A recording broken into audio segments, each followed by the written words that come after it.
Time's up, Admiral. Here it comes.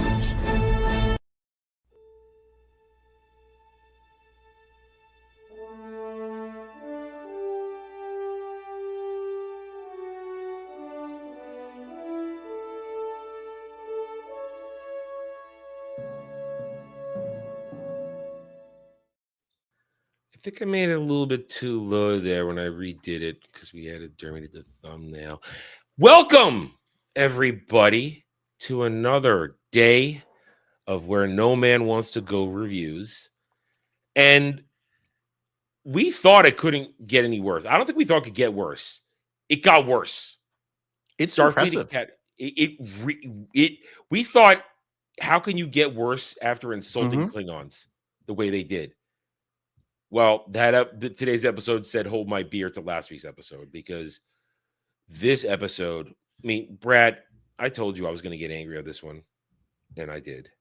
But how you doing, I Brad? was perfectly calm. I was No, yeah, perfectly calm. yeah, I you- did you- not have any freakouts at all. I was no, nice and no. steady, and I was not drinking at all. And I should have been drinking during that show. You did at the end, But though. I- You started drinking at the end. I popped open Lafrague right at the end. It was like, screw it, I need help. At the end there, I just the exact moment at the Dax moment, I literally just went go, which is why when I got to the review, I was calm because I processed it by then. But if I'd been recording, it would have been the meltdown of meltdowns because it was insulting. But how you doing, Brad? Well, we're going to talk about this. I'm just trying to figure out how we're going to get through this. One step at a time. I will have one thing to say that's positive. I will say one thing that's positive. It's the overall. same thing we're all going to probably say that's positive. I think we're going to say one thing is positive. And then Maybe they still one and a half. and they still one found and a way to half. screw it up, though. They still found a way to screw it up. Yes, I have that down. Yeah. Anyway, and of course, the man who's just about here all the time. Anyway, hi, Jed. Hi. I got nothing else. Nothing else. You've just given up on transitions for me. They just get worse and worse. But yes, I'm here. I'm not happy to be here. That same moment you were talking about, I literally screamed the word no, and my wife had to come check up on me to make sure I was okay. Thank God I was alone. Thank God my missus was not home, because she would have freaked out twice. Yeah, my dog was having a panic attack thinking that something was invading the house or something. It got quite heated during that same moment. I think we all freaked out a little bit at. But I do have some good news for you, gentlemen. Oh, yeah? You guys excited for some good news? Sure. Sure. We're officially halfway Oh. through. Yay. Well, 5 more of weeks. season 1. Yeah, because there is going to be a season 2. They ordered Already 20 filmed. episodes. They're done. Yeah. They're done. That's a good one. If it was in the mirror universe. Oh, the mirror universe, maybe they'd all actually be sexy and not gay. We saw what Kurtzman did with the mirror universe. Oh, you're right. I always forget that the didn't know whole that. goddamn They thing messed with the starts with mirror? mirror universe. Yeah. Oh yeah, that was Discovery. Captain Lorca was from the mirror universe. So Yeah, is I did not I touch forget that. Discovery. so was Emperor Giorgio.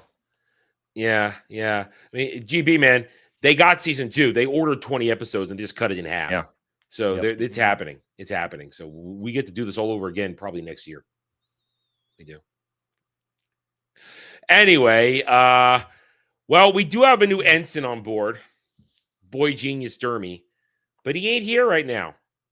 I'm going to check He's again. responded to my DM since we've been live, but he's not here. So He where? hasn't even looked at the link that I sent him. I sent him the image that I made of him. That I sent. We to need you, Adam. representation, especially for this episode. Yeah. So we'll yell at him when he gets here, but that's par for the course. Anyway, howdy to the chat. We're glad to have you guys here with us as we embark. Maybe you should say engage in dealing. I'm sorry. Don't use that word for the show. Well, we're engaging. Yes. It's us. We're engaging We're in engaged. dealing with this episode 5. I call it the disgrace, disrespect to DS9 because that's what it is.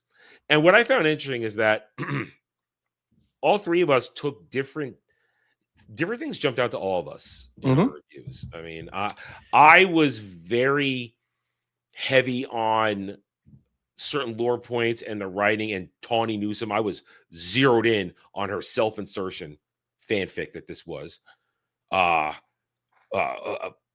Brad, you were locked on to the other lore points that I missed in this stuff, and I didn't realize that was Tawny Newsome, the actress. I didn't realize that either. The credits in the opening roll, and I saw Tom. I realized, oh, that's her. That's her. And then I saw the writing credit. I saw the writing and a credit. producer. She also is a producer on the episode too. Among the 20 producers, yes. Yeah. And Jed, you were really locked in on the bad comedy of the episode. Oh yeah, the comedy just bothered me so much. All the different jokes. It doesn't feel like Star Trek. It's all modern day humor. Fart jokes. There were 3 different fart jokes. Yeah. It doesn't feel sophisticated. You know what's really good though, since it's Gary who's leading the charge against Starfleet Academy, it's great that we all picked out different parts from the weekly newsletter that he sends out to tell us all how to review the show, because we can't have independent thought. I didn't get a newsletter. Oh, yeah, me neither. Oh God, I guess I'm the only one. He jokes that he's sending out the newsletter to everybody. There is one thing everybody did do. Once again, everybody zeroed in on essentially the same type of thumbnail. Yes. And now listen, I actually ran the A/B test. I've got 3 different thumbnails of Sam. I'm running 3, and we'll find out which one rates the best, because they're all different variations of her in states of. Everyone went for those close-ups of her, but the vomiting glitter and the eating of the giant pepper just stuck out way more to me. Well, actually, that was a jump stick, right? That was a jump stick. I think it was a jump stick. Yeah, it was a jump stick. Yeah. Although it looked way too phallic. Jed, adjust your volume, but you're a little low. Just your volume a little bit. A little low. StreamYard's fucking with me. Yeah. And hey, listen, Celtic Tiger, man, that's what you do. Make your own stuff, dude. Oh, absolutely. Make your own stuff. Hang on a second. Let me finish talking to the chat for 1 second before we do with this in a second here. But yeah, make your own stuff, dude. That's what we're all doing. We're all making our own stuff. Not to replace, but to just add. And now, of course, Ensign Boy Genius Dermy. Hey, I knew the show started at 6, but I thought it was 6 my time. So none of us are in Peasant Central. You we exist in the present. We're all in the present. I was watching Stargate. I was getting good. You're trying to butter us up now. Listen, I got caught. I watching this shit and wondering what the fuck's on Holly Hunter's feet. Got me thinking. I want to watch good. I want to watch good content. Yeah, I wake up this morning to DM. What's this bitch got on her feet? That's what I wake up to this morning. I think it's just jewelry. It's some sort of. She's been wearing different outfits in her cities, and she keeps having those things on her feet. Yeah, it's not the first time. All of a sudden, I see something on her feet because it's the first time I saw her feet, and I'm. Oh yeah! That's the first time. Yeah, because he didn't watch the first 2 episodes. He came in the first 3 episodes. Oh yeah, she's barefoot in every other. Yeah, somebody has a foot fetish with her. Someone on the crew has a foot fetish. We think this is Tarantino's influence. Remember, he wanted to do Star Trek. He would do better Star Trek. Yeah, it wouldn't be Star Trek, but it would be better. Yeah. It'd be better content. Anyway, so hi, Dermy. Hi. Yeah, I'm late. I'm an idiot. It didn't dawn on me that I was late until Jed DM'd me. He goes like, "Where are you?" And I'm looking. He hasn't even looked at the link yet. He hasn't even looked at the link.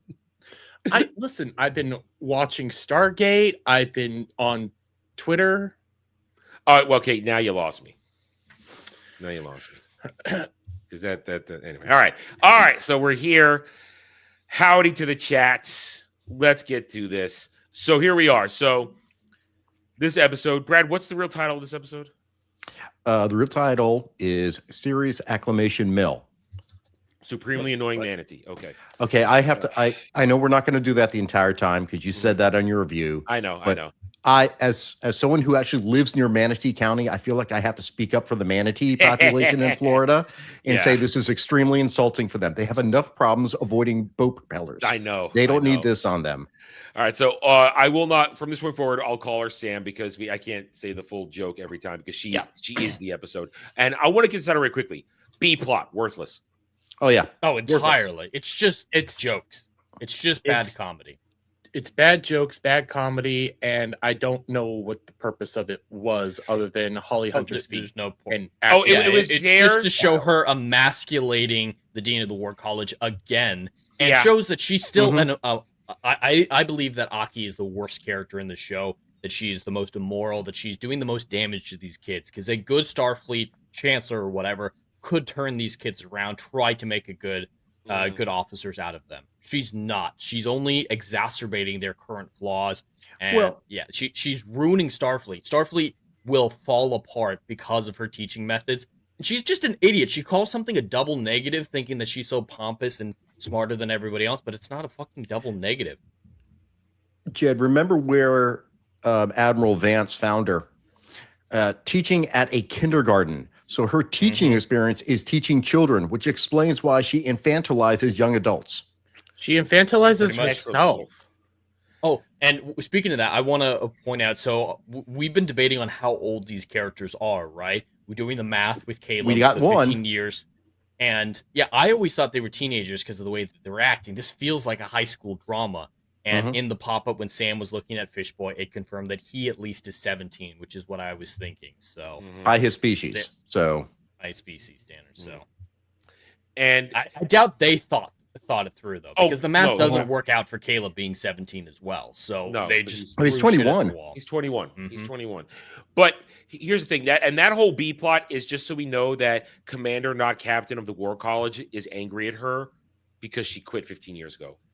And then she has to make friends with him. That's the whole. Oh, there's this thing I forgot. And I don't necessarily blame him for that. She gave up for a stupid reason and then came back and was given the keys of the kingdom to reshape the future of the quadrant. Yeah. So it's a worthless B plot, and I said it, Brad, you said it too.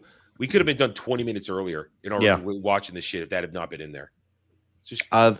I just imagine they're all sitting around filming this, like, look how funny we are. They bet they're having a great old time, and it's like this. Tawny Newsome. Tawny Newsome thinks she's hysterical. Legitimate question: what was the moral of this story? Be rebellious. Yes. The imaginary pep talk do not that Sam listen gives to herself. Yeah.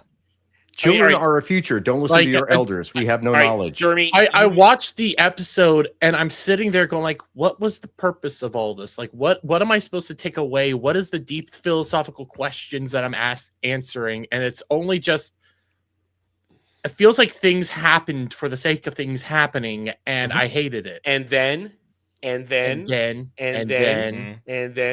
Derby, since you haven't seen the first couple episodes, there is a theme to this. Children know better than adults. This is a continue. We've had 3 episodes out of the 5 now that are pushing that narrative. Children know better than adults, and the adults are retarded. Children, yeah, we're all retarded. We don't know better than half of you people. They had a whole diplomatic conference to bring Beta Z back into the Federation, and they had it in front of children. So you have high-level diplomatic talks occurring in a auditorium at school so kids can watch. And they finally decided to do it because all the kids stood up in unison saying, "We want our future." After last psychic barrier. So last week, a Klingon said stuff to give Klingon homeworld. This week, hologram creature thingy said something. The holograms that have been confirmed to have a long lifespan, like the Doctor, who's almost 1,000 years old at this point, they've forgotten the humans who invented them 200 years ago. So let's talk about this whole thing. So first off, I found out something interesting. You know who one of the voices of the hologram masters was? No. Chiwetel Ejiofor. What? Really? They got Chiwetel Ejiofor in this nonsense? He's a great actor. Yes. Apparently, I found it on. I was reading through Screen Rant because that's where you put the shill shit up. It says that's him. He's one of them. And also, I pegged the Mork and Mindy comment, and I was just glad that someone else like Az caught it too. But that was totally Mork and Mindy. You're right. You were absolutely right. I missed that. Yeah, I like. I haven't watched that in easily. I know. But this reminds me of something, and that's what it was. But speaking of which, so you guys, what do you think about this? She is supposed to be an emissary. Why would you send an emissary to Starfleet Academy? Also, another isolationist planet that wants to maybe join, why do you send a TARD to find out if it's safe for them to join? Wouldn't you send a highly evolved, highly intelligent being that knows what to look for? Instead, you send one an of idiot the elders. child. You send the Yes. one that was created 17 days before you sent her there, and also who chose to be retarded. Who continues? Someone to be made her retarded. that way. Yeah, she's made that way. She was programmed to be a 17-year-old, and that comes with personality. And she'll happily open up her entire programming to Caleb Boy Genius. Sexy. Couldn't you just change it, like get rid of Tism? It's that easy. When did they get HUDs? When did holograms get HUDs? I don't know. But all right, but Brad, you brought up the whole point of this episode is the word emissary. And I'm gonna keep referring to say Tawny Newsome doesn't understand that there's a difference between emissary and diplomat. Mm-hmm.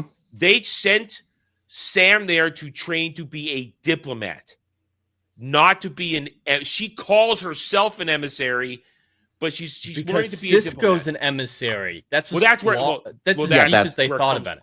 Yeah, but they straight up thought the audience was morons though, because they put the definition of emissary written on the screen to break the fourth wall. Big job. And then, like you said, they completely contradict the actual definition of emissary. So they don't know what it is. Write the definition on screen and don't match that definition. Jed, what it is big job.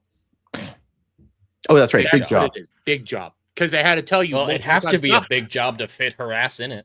Well, that's true. So, but not only do they write it on the screen, big job, they tell you like seconds later, big job, and they keep telling you big job. So, and they have to show you all the stuff and the pops. Right. So that is interesting because they mentioned it on FNT. They said that's from like Clarissa Explains It All, like the pop-ups on the screen. I didn't know that because I was a kid. I watched Melissa Joan Hart. When did it come out? In the 90s? Yeah, early 90s. Mm-hmm. Really? Feels like it was later. Well, it was no, because then she became Sabrina. She was Clarissa before she was Sabrina. Well, there was like the idea Clarissa of things popping up to explain shit. That's been around for a while. That was in Diary of a Wimpy Kid and shit like that. So well, they got it. And it's the end. That's a great example of they're just ripping off everything they can. They rip off DS9. They rip off what you guys are talking about with Clarissa. And with her story, with Sam's story, if any of you guys are fans of the Orville, it is the identical story as Isaac from the Orville. Mm-hmm. It's the exact same thing. It's so they're parodying a parody of Star Trek instead of just being Star Trek. I mean, it's not like they sent like you said, they sent Isaac there to learn, and he's like a spy. So I mean, that was actually a good storyline. It was really good. I love the Orville. I think the parody is better than what you have now. So speaking of copying, I caught on to it in one way, and as I've defended myself, I wish I had realized this from my review, but Brad caught it and I did not. This episode, in multiple ways, is mimicking In the Pale Moonlight one of the, if not for me, the greatest DS9 episodes. I mean, Brad knows that's already one of my 10 out of 10s. I said it in my review. It's getting 10 bars. Yeah, it's that is a 10 out of 10. It is one of the best episodes ever. Season 6, episode 19, and it's essentially a fourth wall break episode while Cisco's delivering a captain's log about trying to get the Romulans into the Dominion War. And that's the only reason Tawny Newsome has Sam breaking the fourth wall, because Cisco broke the fourth wall. And because you caught it at the end, and I missed it because I was enraged. I was still enraged over the Dax revelation. But you caught it. You caught it. You caught it, Brad. And I'm glad I missed it. There's another 10-bar episode that is mentioned that's directly referenced here. Anselm. That's The Visitor. Yeah. Yeah. I had a feeling that's yeah. Yep. Yeah. So that's two of the best DS9 episodes that they're just ripping off. And it's literally you didn't even read the memory alpha. You read the Wikipedia. If you read the memory alpha, you get the whole story, what it means. Yeah. Yeah. So no, I forgot that he shows Anselm at the end of the Visitor. I forgot that. Mm-hmm. Wow. I see. I know that episode, but that little thing of the book, I forgot about that. Great catch. That's why I got the weird accent. Weird. I remember the stuff, but I'll sometimes I know the beats for the episode, but I'll forget the part of the book right there, like I did. I wish I'd remember that. It would have been great for the review. But this is why we do this here. We talk about the things. We remember, we catch each other and miss little things, but that's the important thing.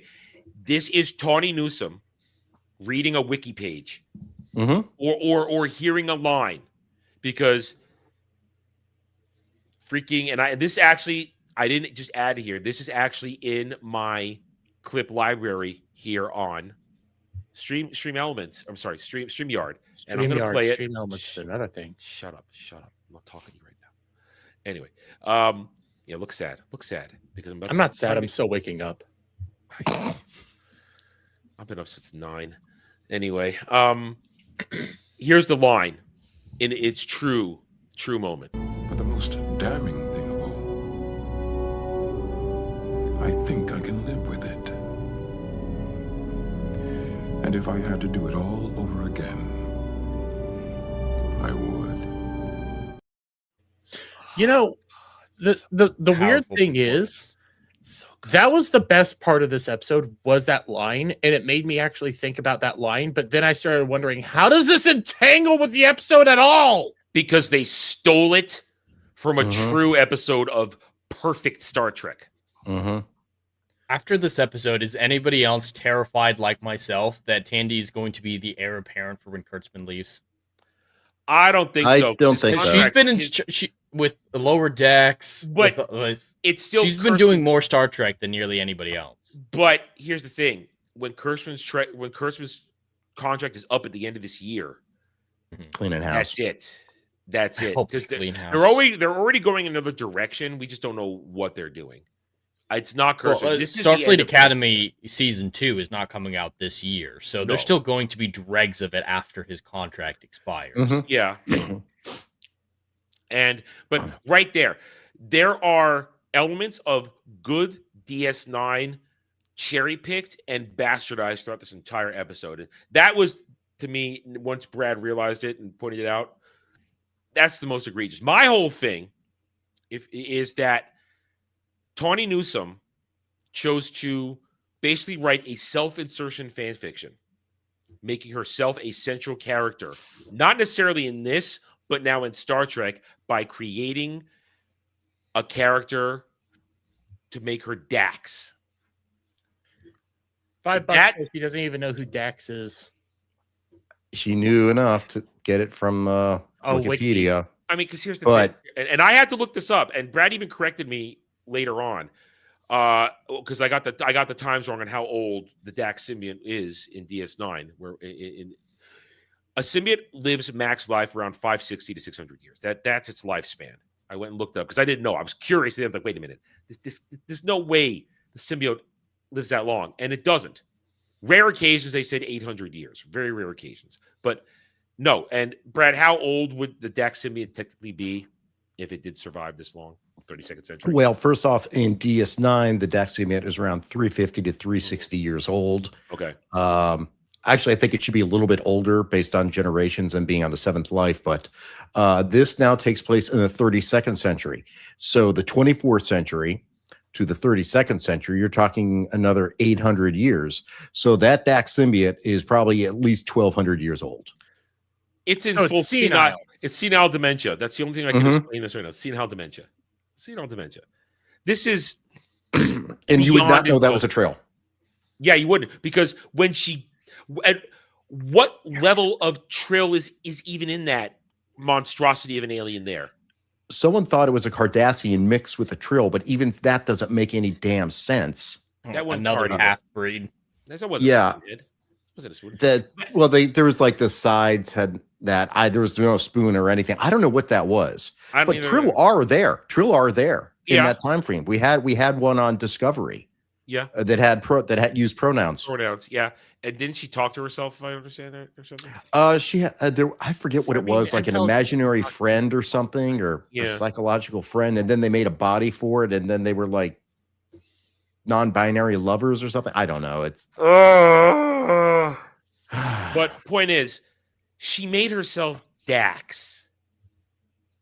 That to me is just so insulting, because but all right, Jeremy, hold that question because I want to ask Jed something for this segment here. Hold your question. Jed, the most insulting and most incredibly lowbrow type of writing is self-insertion fan fiction. Am I wrong? Oh, absolutely. Every first-time writer on their first novel, they usually self-insert themselves, and that's fine. It's a good starting point to understand what a three-dimensional character is supposed to look like, but that's seen as beginner crap. You evolve past then, and you know you're a really good writer when you can make three-dimensional characters that aren't yourself.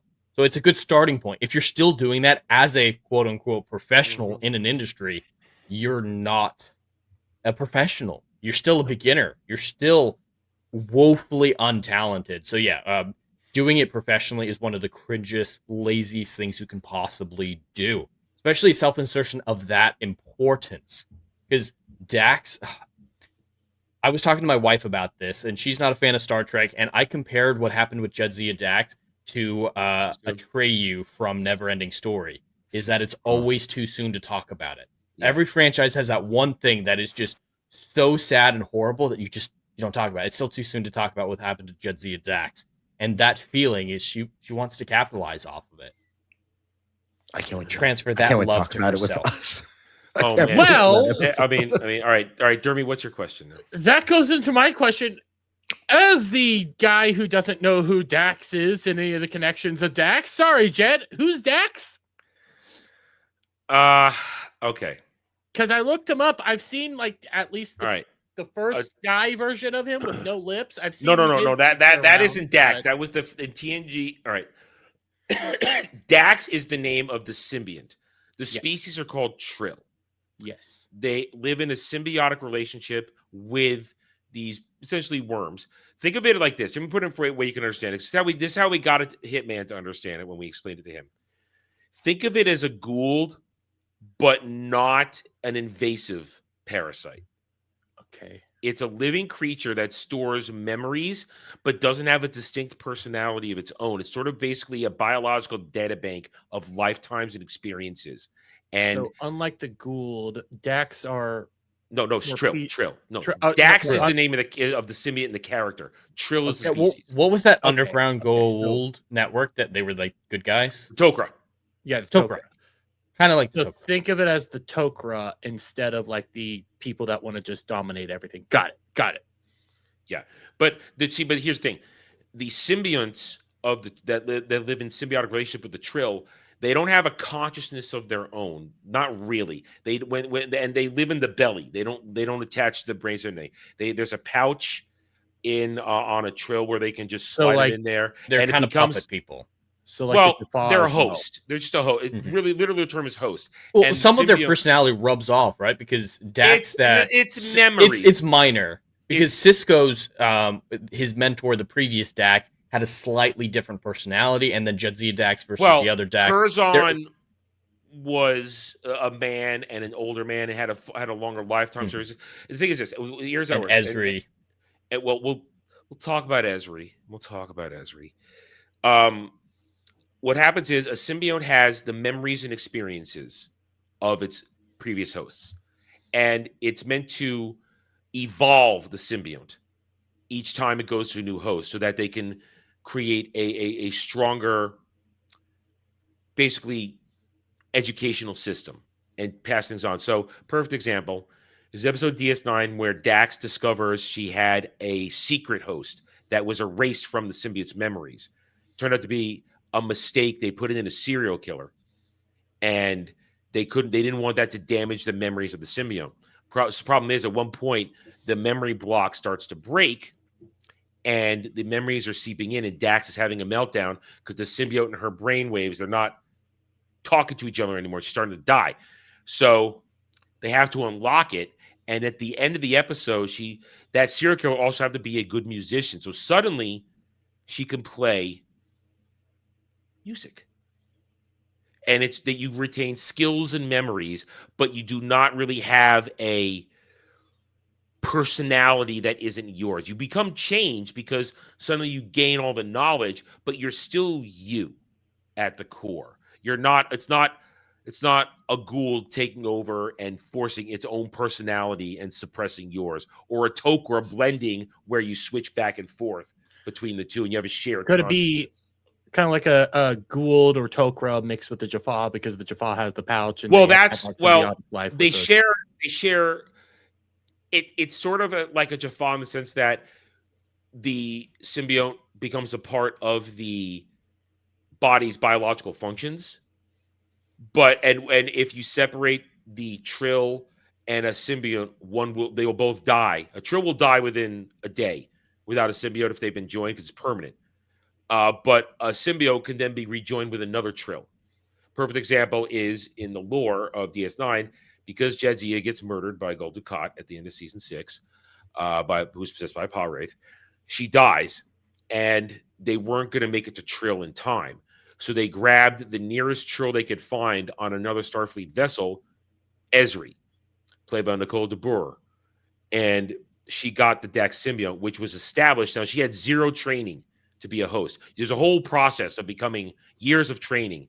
And the Trill Society did that because there aren't enough symbionts to go around. So they put out a myth that only 1 in 400, or 1 in 1,000, Brad will know the number when he comes back, are able to be joined. That was a lie. It's actually half the population is able to be joined. They established that in that episode about the murderer. So what happens is, but by setting that groundwork, they were able to make it so that, Ezri had no training, but she's now Ezri Dax, and she has all the memories, and it causes a lot of problems in season 7 because Jadzia had been married to Worf, and she's got all these memories, and you're not supposed to have encounters with people who had romantic entanglement with from a previous life. And Ezri doesn't know how to process it. And there's a whole bunch of good Ezri stuff. And now, when Brad and I get to that, we talk about with Hitman and Fractured. Generally, nobody really, and chat, feel free to chime in whether you disagree. We don't really like Ezri because we had 6 seasons of Terry Farrell as Jadzia. Ezri's fine, but she's not great, and it's just not right. I'm personal opinion, they should have just had not had Dax come back. Yeah, creates a few good storylines for season 7. Wouldn't have been better if she just hadn't come back. And that's something I will say in a couple years when we get to season 7 on Wormhole Watch, and Hitman and Fractured lose their minds over the Jadzia's murder. So that's yes, Maze. The symbiote's name is the Dax symbiote, and once you're joined, your surname becomes the symbiote. That's why it's Jadzia Dax, why it was Curzon Dax, why and all that kind of stuff there. Oh, so, we're still on that. Okay. Well, Jeremy needed he needed a full primer on Trills and Symbios. Basically, I broke it down like what we broke down for Hitman, compared it to Gould. So that was the best one. So Jadzia Dax is gorgeous. Yeah, so I was right now just talking about how they were able to put it in Ezri and this and that, and Ezri didn't have the training, but it was already established on the show that you didn't have to be trained. It was just a biological thing. And at the same time, I was also saying then, this is something I was going to say for Wormhole Watch, but I said there, I think they should never have reintroduced Dax at all. No. They should have just let it go. That was a mistake. Yeah. It was a mistake. And it's not Nicole de Boer's fault. No, she did fine. She did fine with the roles she was given. And there were a few good storylines, but they should have just let Dax go and not put us through that. Yeah. So, all right. So while you were gone, it was all the primer. So you haven't missed anything about Starfleet Academy. You just missed a lot of good DS9 talk. Damn it. Sorry. I just need to understand what the Starfleet Academy. I just need to understand what Dax was, and now I get it. And now I'm a little bit more like, what the fuck? What? How? Free. I cannot take a chance on reacting to any videos right now because I have a strike on this channel at the moment for a retarded thing that happened a month ago. So until March 2nd, we don't take a chance playing any videos on this channel right now. It's just the way it is. I am playing it safe. Anyway, so back to this shit. So now you understand, Dermy, the complete revulsion to them taking Dax. And now it makes me really start questioning what the fuck I still saw. Yes. Because nothing makes sense. You want to end up doing this whole thing with like, hey, the big Dax reveal and stuff, but then Dax should be senile and I guess is testing fat be hologram dead. chick. Well, okay, She's dead and senile. several Dead if not centuries too senile. old. Mm-hmm. But is somehow testing fat bitch, and I don't. What the fuck? Well, How is anything here? But she's going to uncover the mystery of Benjamin Sisko, which is no mystery. There at is all. no mystery. We know exactly where he is. Yep. Everybody knows exactly where he is. He's in the Celestial Temple, out of time. The only question was, did he ever return? Because there was a book. There, I think I've told the story. Yes, it was the end of the the end of the 2020, the early aughts, where I was getting into Star Trek novels, kind of like the expanding universe for Star Wars. And I thought, okay, because I was walking through Barnes and Nobles, they had this hardcover, and I forget the title of it, but the cover was a spiritual vision of Sisko, and it had Kira on the cover, but she was in a Starfleet uniform, full commander.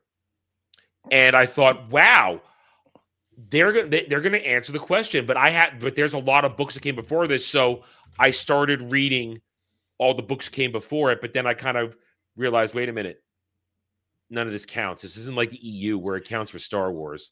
But they actually tried to wrap it up because they made it an interconnected universe. It was all the pocket books, I believe, and I think there was even a Jem'Hadar. It was like starting season 8. There was a Jem'Hadar soldier. Odo sends a Jem'Hadar too, and they put Ro Laren as head of security. Right. It was a whole thing. It was a whole thing because it was originally supposed to be Ro and not Kira, but Michelle Forbes didn't want to do it. Ro. Yeah. I do want to fuck. Well, we know what happens to her. Well, I do. I don't know if Jed remembers or if he's seen it. I don't remember. He hasn't seen it. He hasn't seen it yet. You haven't seen it yet. Well, I've seen it before. I just don't remember. No, he hasn't seen Picard No, season 3 you've yet. not seen Picard season 3. Oh, is that when that happens? Okay. It's actually, Yeah. interesting. Yeah. So as long as she suffers, I'll be happy.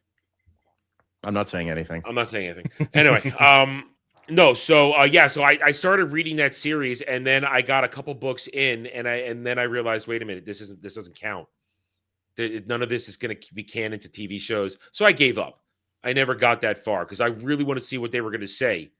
Because in that particular series of books, they also created the origin for the Borg too in that series of books, which was pretty interesting. Interesting take on how they got. You know what? If real quick before we jump back onto our awful subject, it would actually be. It's kind of fun to think about. Like, I know it's not canon, but they try to maintain consistency with canon because that's what they did back then. So if you really want to look at the universe going beyond, I mean, they even had the Riker on the Titan with Deanna and everything.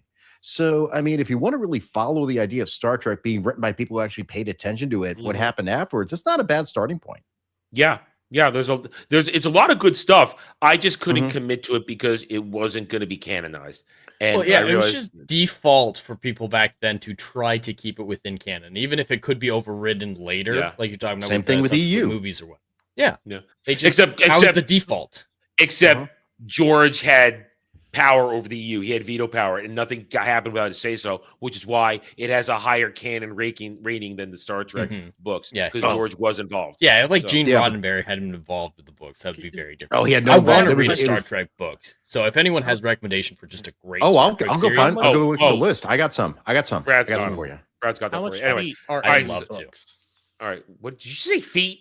Yeah. What? What's wrong? How much feet are in these books?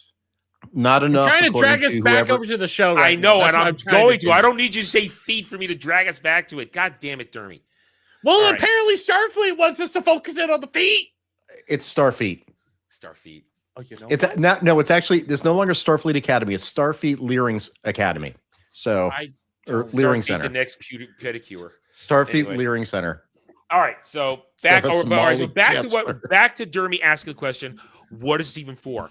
That's the problem. It goes back to the early part of the conversation.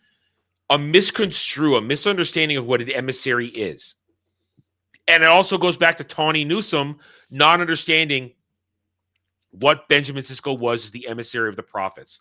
He was created as something to deal with a problem that the prophets knew was going to happen because they see everything at once. Time doesn't exist for them.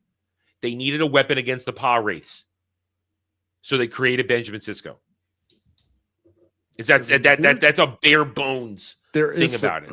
It's really tough to follow unless you watch the whole thing. In my opinion, it really kind of contradicts Emissary too. Yeah. It does. But that's a bare bones thing. To protect themselves and to an emissary. They created Ben Francisco to protect themselves and protect Bajor, because everything the prophets do, the wormhole aliens do, is for Bajor, because they are of Bajor. We are of Bajor. It's all about protecting Bajor. So then Bajor. Okay, here's my question. Okay. Is Cisco Muhammad now? Well, apparently that's how they're treating him. Yeah. Brad, why don't you explain? They wouldn't show photos of him. That's very Muhammad.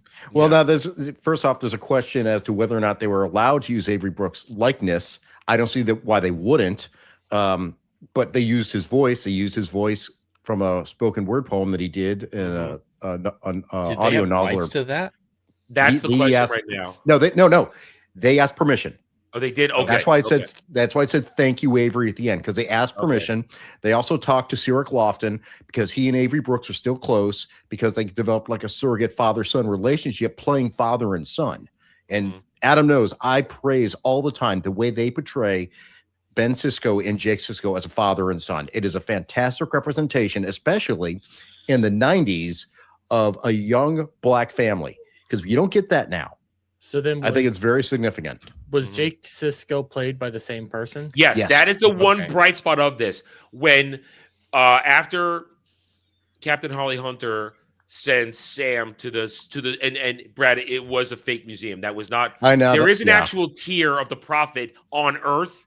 No, there's not. No, there's not. No, there's not. No, there's not. No. We're not doing that. No. There shouldn't be. The Bajorans would not give that shit up after the occupation. No way.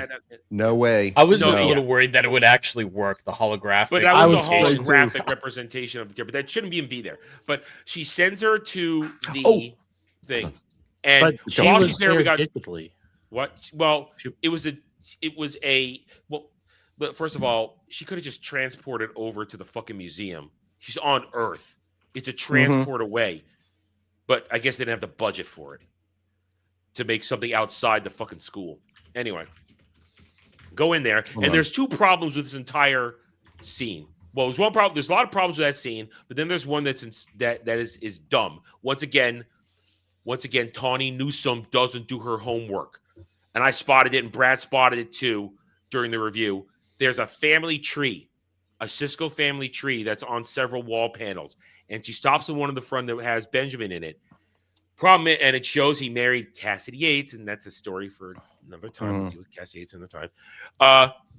Brad, what was Cassidy Yates at the end of season 7?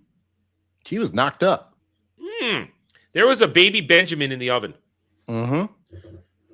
Didn't they end up saying that in this episode? They said that Sisko's son was Cassidy's.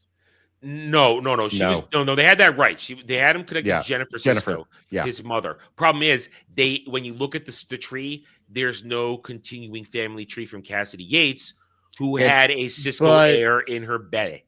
So even if the child that died, there still would have been a symbol of the child, because that's offspring. Yeah. In the episode, like what we just saw, they the son says Benjamin married Cassidy to take care of both of us. Yeah, he accepted both of us. It was a stepmom. Stepmom. I don't. He's already 21. What I'm trying to say is the show, like Starfleet, essentially said that Benjamin's son was Cassidy's. If you don't know, like what they were laying down was that Cassidy was the one. Yeah, it's all fucked up. But they're.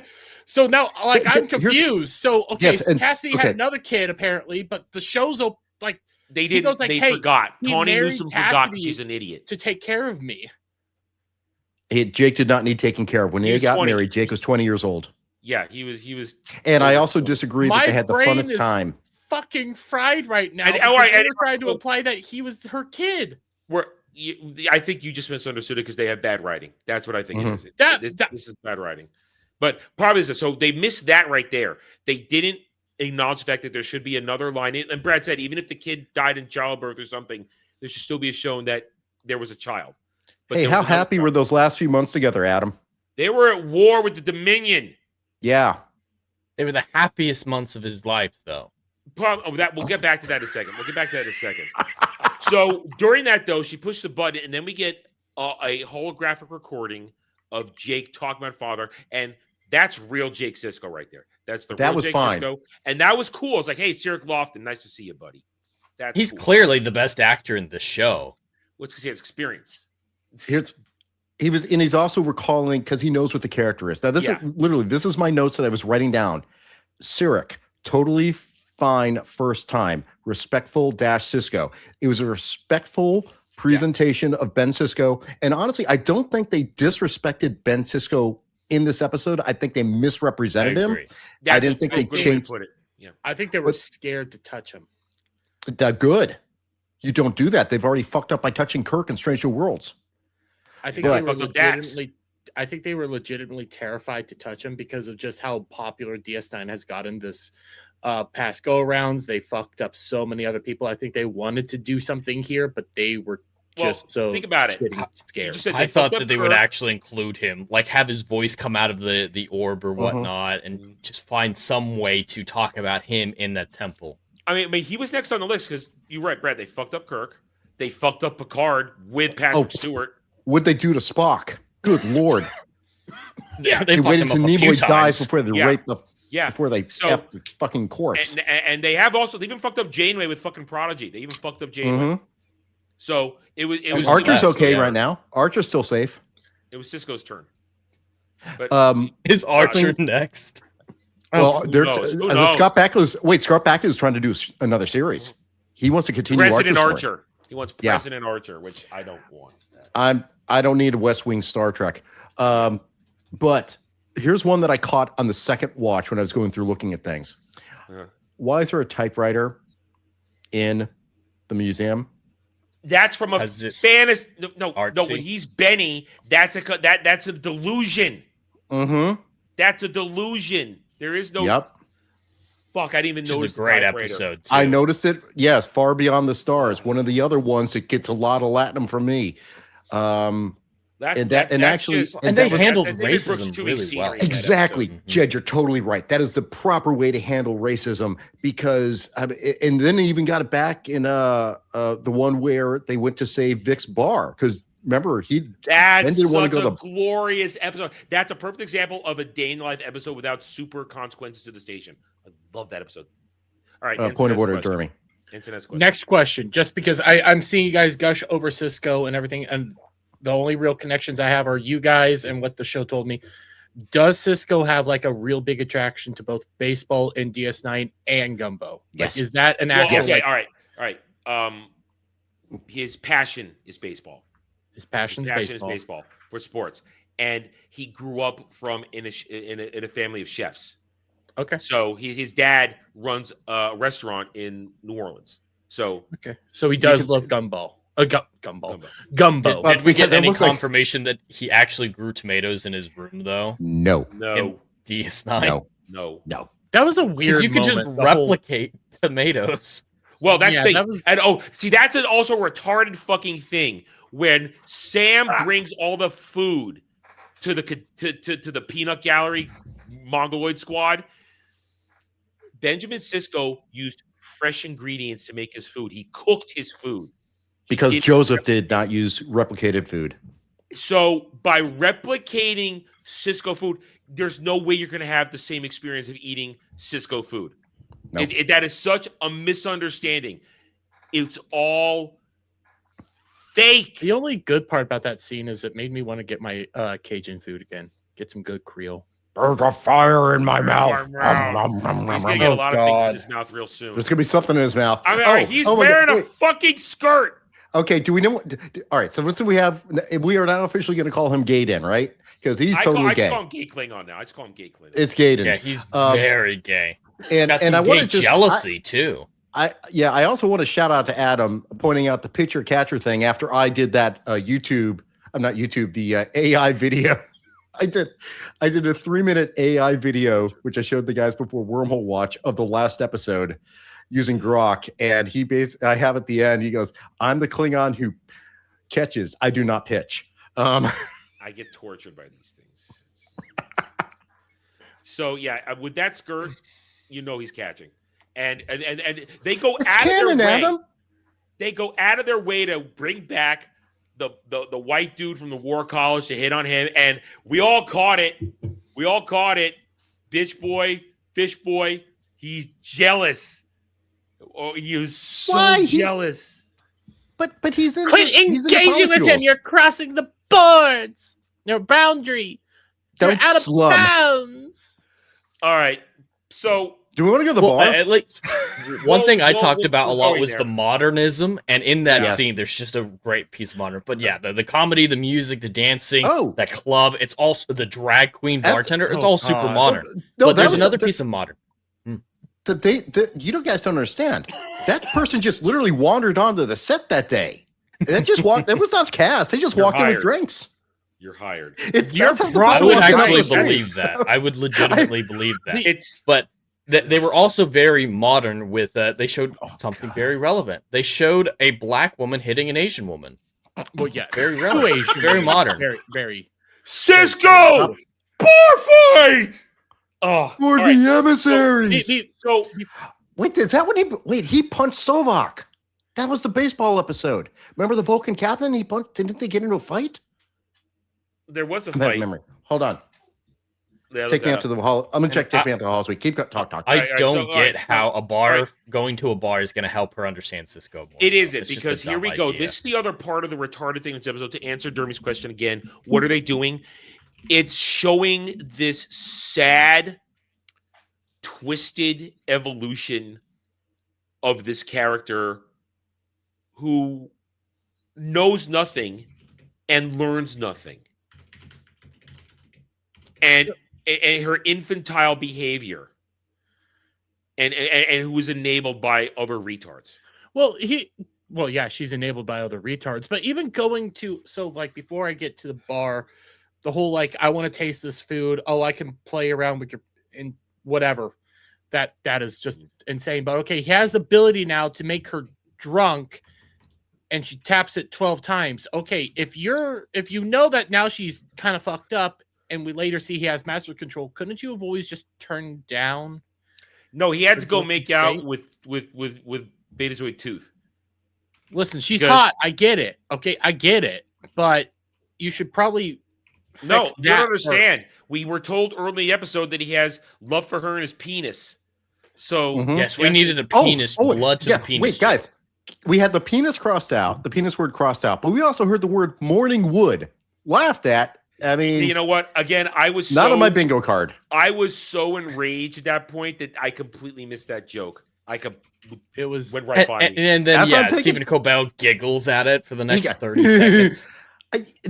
When I heard he was a digital dean, I didn't know what that meant. I thought it was like a dean that was actually like holographic, but no, he's just a PA system. He's a PA system. Yeah, and all right. Speaking of holograms, morning announcements, I do want to bring this up because there's one scene after the bar fight, which to me says, "Wow, there's a moment where you could have actually done something well here." I know what you're talking about. I wrote it down. You missed it. Now, when everybody gets basically their only punishment is a lecture from the doctor. So it's their only punishment. But then Sam gets turned back to normal, and she's busy complaining about how do I deal with organics and their inability and to let go and the stuff. They want to harp on everything, and how do I deal with that? And it's a bunch of gobbledygook. And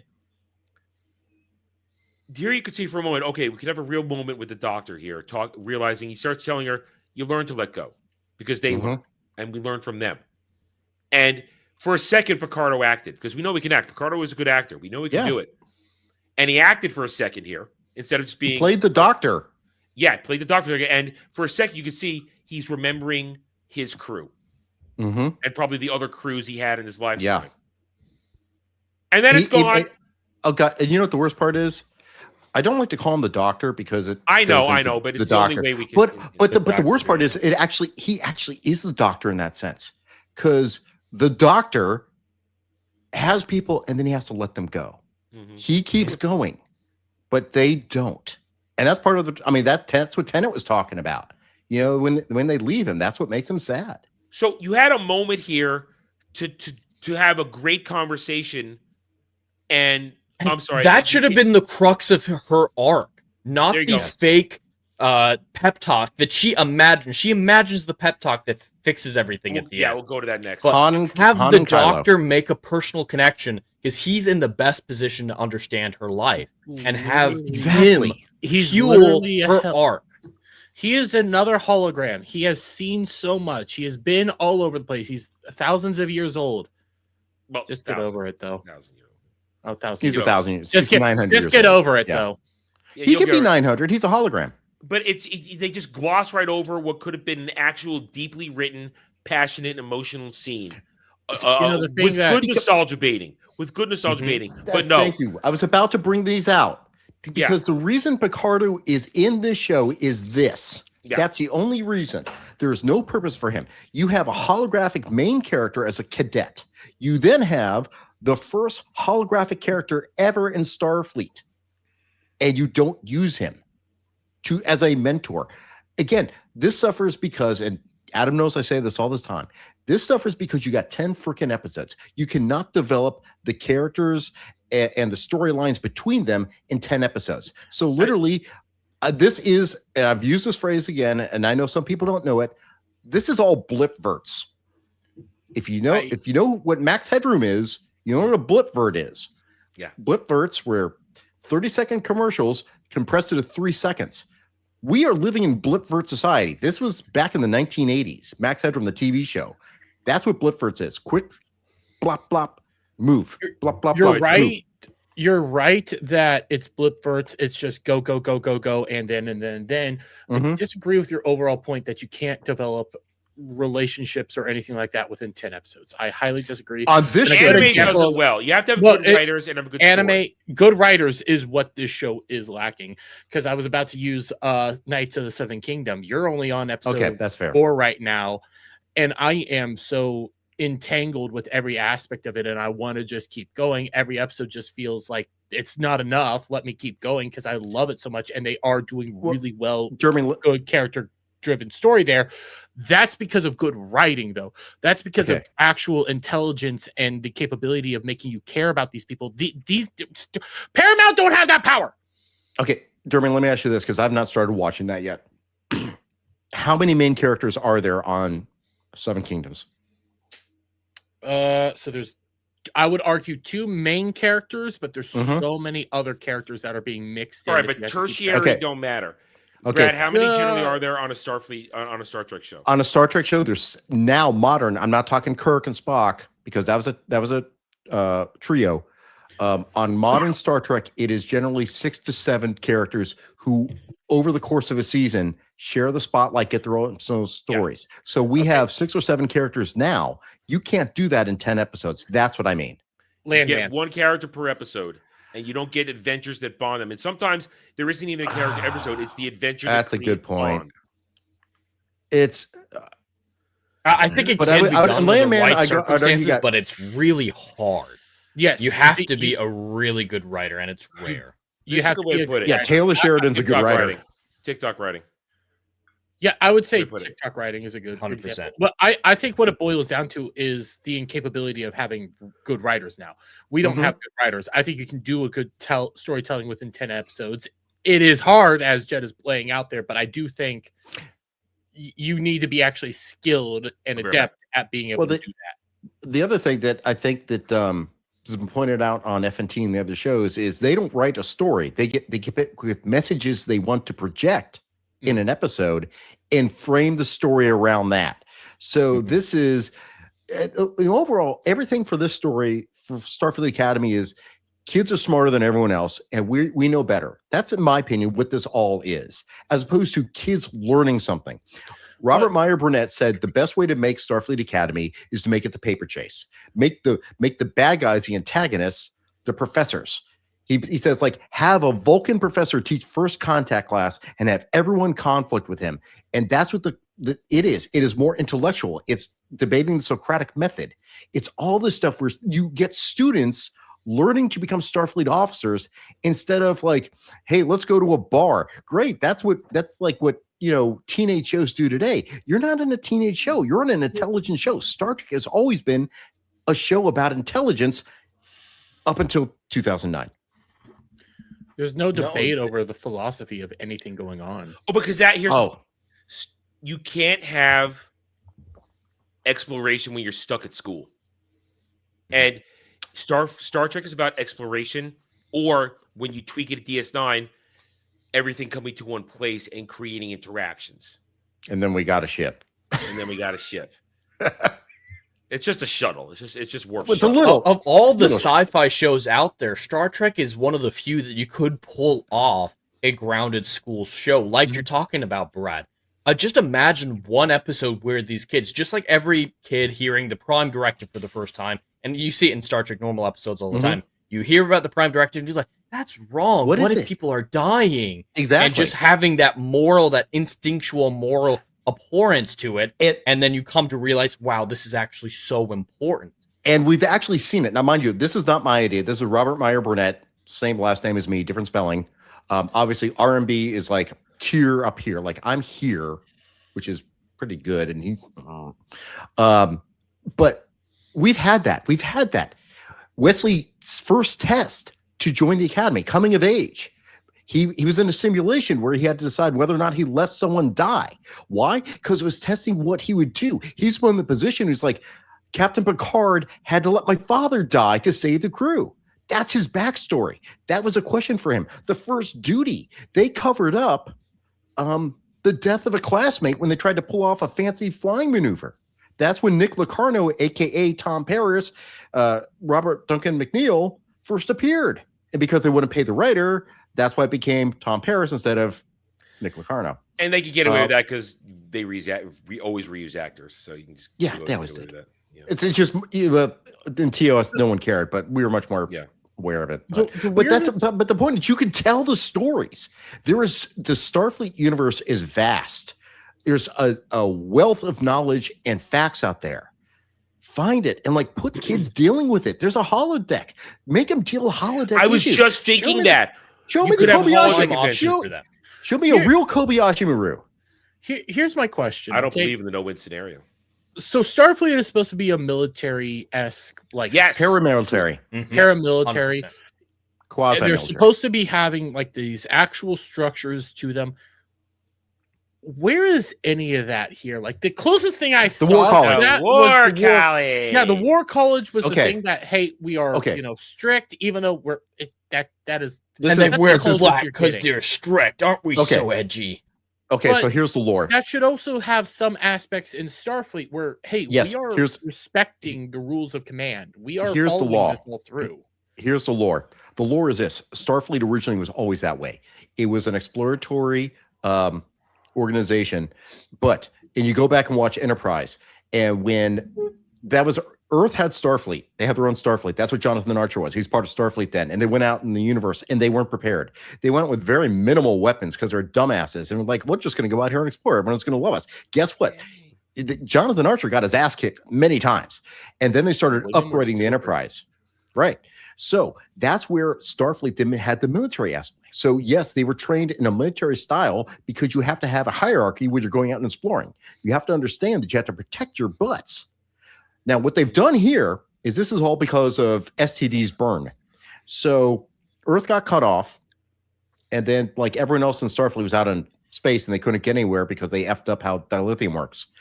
So on Earth focused on protecting itself. So they got away from the idea of exploration, just focused on war. What we now are being presented is a Starfleet that was out in the universe that somehow developed some way to travel was all about exploration and meeting people and diplomacy. So they've literally, because of the burn, they split what Starfleet Academy originally was, what Starfleet was, into two separate things, where there used to be exploration with military. Now there's the military and the exploration. And that's where Holly Hunter is look, we're out here to talk to people, and we're going to learn to people. You stick up your butts, work hard, people. You're just military. No, the way it used to be, it was the same. But even if there weren't all these threats out in the universe, there are benefits to military structure and discipline. They are in dangerous situations. There's natural phenomena that they come across all the time that nearly threatens them. Mm-hmm. And if you don't have that discipline, that military structure, you can't respond properly. There's hierarchy. I mean, my job, I'm a lawyer. You guys know I'm a lawyer, okay? I'm a partner. I didn't know you were a lawyer. I don't know if I've ever mentioned that to you. Yeah. Probably not. But like, I'm a partner in a law firm. Okay, there are people below me. Okay, so like I have a command level above other people. And then there's command level above me. There's hierarchy in organizations. They're trying to this is the worst part about Kurtzman Trek. They have never acknowledged like any hierarchy. Like they shout at the captain all the time at Discovery. They yell at her, they cry at her. And the captain breaks down on the fucking bridge. I'm like, how is there any command authority? Because hierarchy, I know, but no, even on a logical, patriarchy. So again, I'm stepping into this late, but even on a logical level, okay, let's say that Starfleet gets separated from the Earth. Earth focuses more on war because it's isolationist. Starfleet's out into space doing more exploratory. Starfleet would still end up being very strict on a logical level because you are now cut off from your main resource system. You are stranded out in space. You would naturally have to develop these skills to survive out there, which is hierarchy. Each ship would go isolationist. Mm-hmm. Arguably enough, each ship would probably be more fascistic, for without a lack of a better term right now, because I can't think of it, than Earth is. If you actually like stringent on the rules and the hierarchy, because you have nobody else to help you out. So why are we now all, we're just going to shove dildos up our assholes? I don't get it. I don't get it. You don't get All it. All right. Here's the thing. Jeremy, here's the answer. They didn't think. It's a very simple question. Kurtzman and his band of writers, and I use that term loosely, they didn't think to create lore and explanations for any of the shit they introduced because they just wanted it to be cool if nobody could travel across the galaxy the way they used to. So that the Discovery and its special spore drive would be the big savior of the 32nd century. There's your answer. Other thing. Brad. Am I far off on that, Brad? That's pretty accurate. The other thing is they focus on making marginalized people more than before. Everyone's a refugee. Everyone's a victim. So it's literally they brought giant empires and made them marginalized people. The Romulan Empire is a marginalized people. The Klingon Empire is now marginalized people. Vulcans are marginalized people. They've taken great races. Even the Borg too. Yeah, the Borg got cucked. What they did in second season of Picard, Jesus Christ! And then Terry Mattel said, "Yeah, that's what happened." Well, God bless the main Todd Stashwick. Listen, the main thing I know from Star Trek is I love Todd Stashwick as that captain. Cucking the Borg, that is a sin in my book. Because I love the Borg. Literally, Terry Matalas had Todd Stashwick as Captain Liam something. Shaw. Drop a line saying, I didn't believe any of that Borg bullshit. They're still out there. I'm asking all these lore questions because I'm only 2 episodes in. I don't know. I'm not a Star Trek guy here. But I don't get what it is that I'm supposed to be watching here. Like I'm not seeing. It's a skin suit.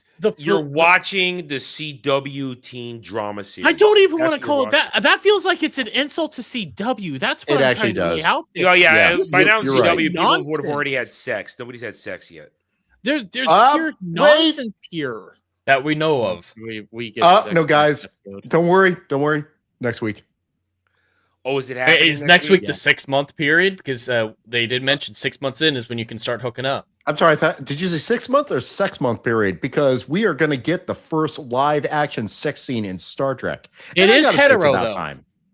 They did say hetero. So I hope people rage against that because clearly we need to see military gay boy and gay den have sex.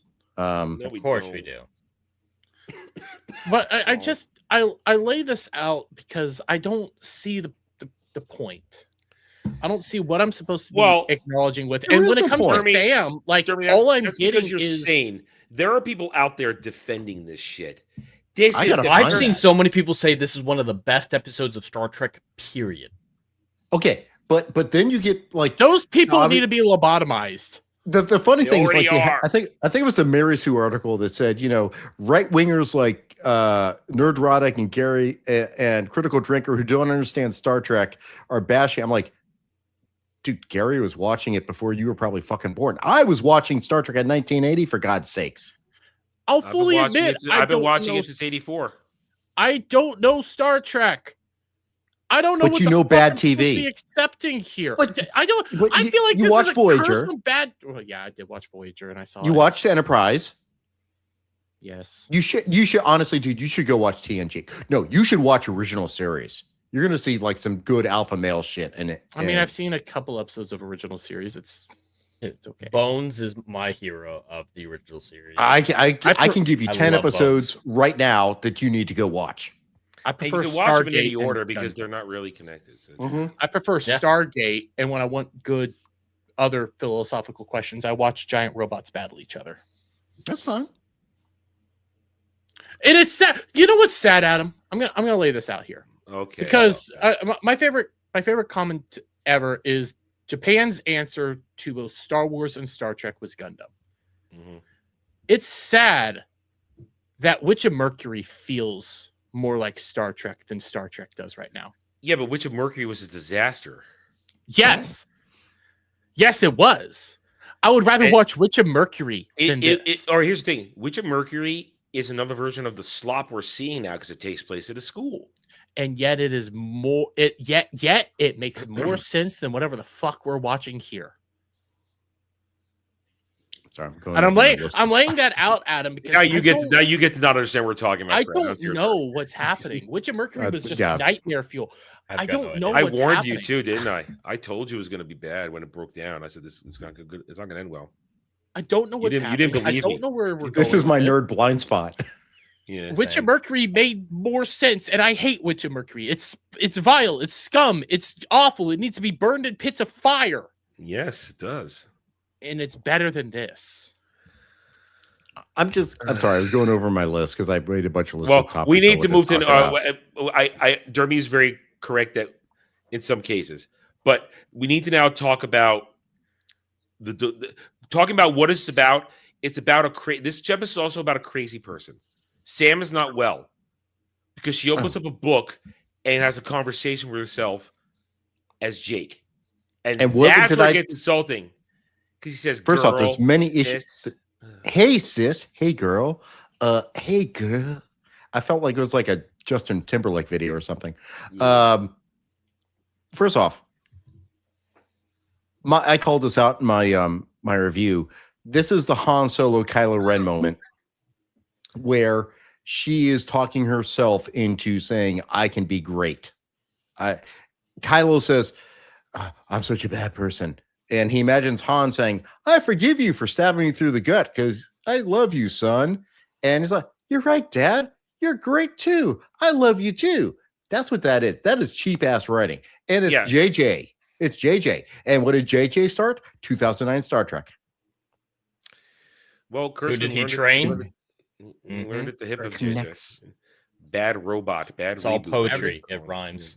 Everything Right. goes Ah. J.J. Abrams and the curse upon Hollywood. Well, listen, that motherfucker is a Dude cancer is still that in director's jail right now, as far as I can tell. Oh yeah, he's not allowed to do anything. And He thank has a new God. show coming out here soon. He does. I hope it involves some See, mystery. I thought he's box. I think producing it's a it. movie. No, he read it. He Because wrote he's it been and directed producing it. things. Okay. You know, he didn't produce I don't anything know if for it was DC a show Comics. or a movie, but he is. But he still got $500 million. Where the fuck did they get this? I swear to God, Money I think laundering. Now, didn't I say? I said that the other day. I'm like, I know where all the money's going on Starfleet Academy. It's going to the lens flares. Mm. Do you know the electrical bill for that goddamn set? Jesus. You know, the more I think about it, the he's more working on another Cloverfield. That's what he's working on. What? God damn it! The more I think about it, the more I agree with the holographic society, whatever the fuck it is. She needs to go back because she's defective. She's literally insane. She's defective. They need to go and fix her and bring in a new version of her, an upgraded version, because they fucked up. And why is Starfleet Academy the best place to learn about the Federation? That doesn't make any damn sense. Why would you send this dumbass tarded creature there? This is not a diplomatic corps. No, it's a serious mission, right? This is supposed to be a serious mission. Would you? Okay, for the sake of argument, would it make sense if it was old version Starfleet?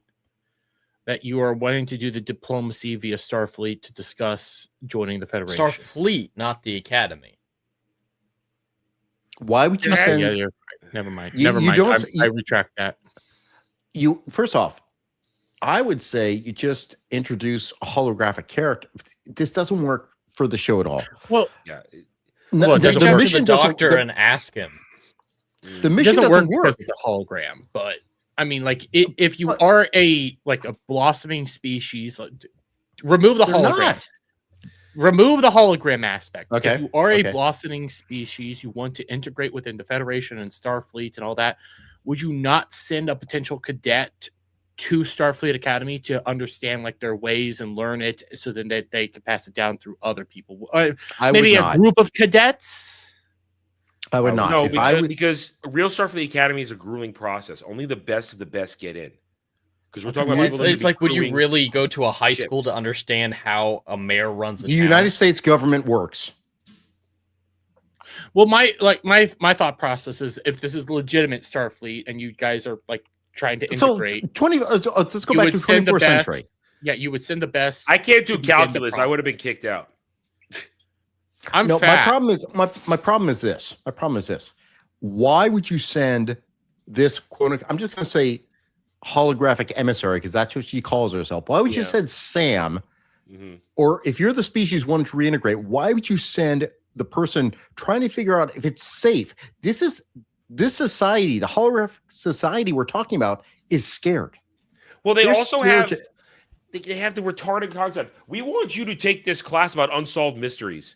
The fuck is that? What is that going to teach It's you? so dumb. There's no And then reason she to just make her do refuses that to at the class. end and tells I him to just, like- fuck off. I wanted to say, Later. honestly, the professor should have been Robert Stack. Tonight on Unsolved Mysteries. Or maybe, oh, you know what? Or Don't you remember? Bring in Frakes. I was going to say Franks. Frakes. Mhm. Bring in Frakes. Why would an unsolved The clips mysteries of that are class so funny. be at Starfleet? There's no Because reason. you had to More have an important- excuse to Oh, write and yourself in as this is- Dax. That's why. This is just an aside, but they mentioned that the semester is almost over. Yes. And then Dax says, yeah, we're taking our midterms right now. It's too late for you to join. Yeah. Yeah, midterms are absolutely at the end of a semester. These people, they all go to college because you have to these days, but I don't think they remember any of it. They're on Well, too much drugs. midterms are midterm, so that's the mid semester.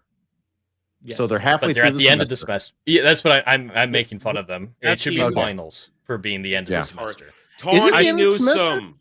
I They think- Wait, are specifically they in say at the col- beginning, yeah. They said they at- it's They we're did. almost at He's the end right. of the semester. He's right. He's right. Wait. Are they in I can't college keep or are they in high school? This is Because- this college. This is College. college. so It this should is be college. But they're No, treating it Jeremy, like this high is school. this is West Point or the Naval Academy or the Air Force Yeah. Academy. Think West. And the Point. reason why I'm saying they treat it like high school is because the high school I went to, you had the same class year round. So once you got to like midterms, that was the halfway point for the semester. You couldn't Mhm. get into a new class unless it was like a random elective that you had like 3. But she So No, had this is college. So is then why she she takes should music. be, unless Christmas is around the corner and next year Oh is God, are we gonna get a Christmas episode? We will not get a probably. Christmas episode. Okay. Unless Just that's like we a won't get a Valentine's Day. We also will not get a Doctor Who Christmas episode, guys, ever again. No, we got one No, we more get one. this year. We We got get one one. this year. Yeah, there's We got one this year. confirmed. They're not going to call it the Christmas episode. Well, we're still gonna review it. It's going to be. That- It's just the- going to be the last Billy two- and David. That's all. Oh The God. last few Christmas specials were really rough. You miss getting Snowman, Hey, Shooty's hey, first. wait. Stop it! Stop it! But hey, Hey, Shooty I likes wonder it what a rough. star tastes like. Yeah, what's a Hmm. star taste like? Tastes like that. Tastes I like- still can't get over a fat bitch ate a star and became the star of Bethlehem. yeah. Listen, the world started playing. We're cross pollinating our review panels now, guys. and I that's started- because it's all terrible. it is all terrible. And the saddest part is, Joy to the World is better than this slop. Ooh, Whoa, whoa! We're talking about different levels of diarrhea here. Okay, come on now. We are talking about different levels of Look. diarrhea. Joy to the World still seems like a more cohesive storyline than whatever the fuck Okay. I got here. Yeah, colon cancer versus AIDS.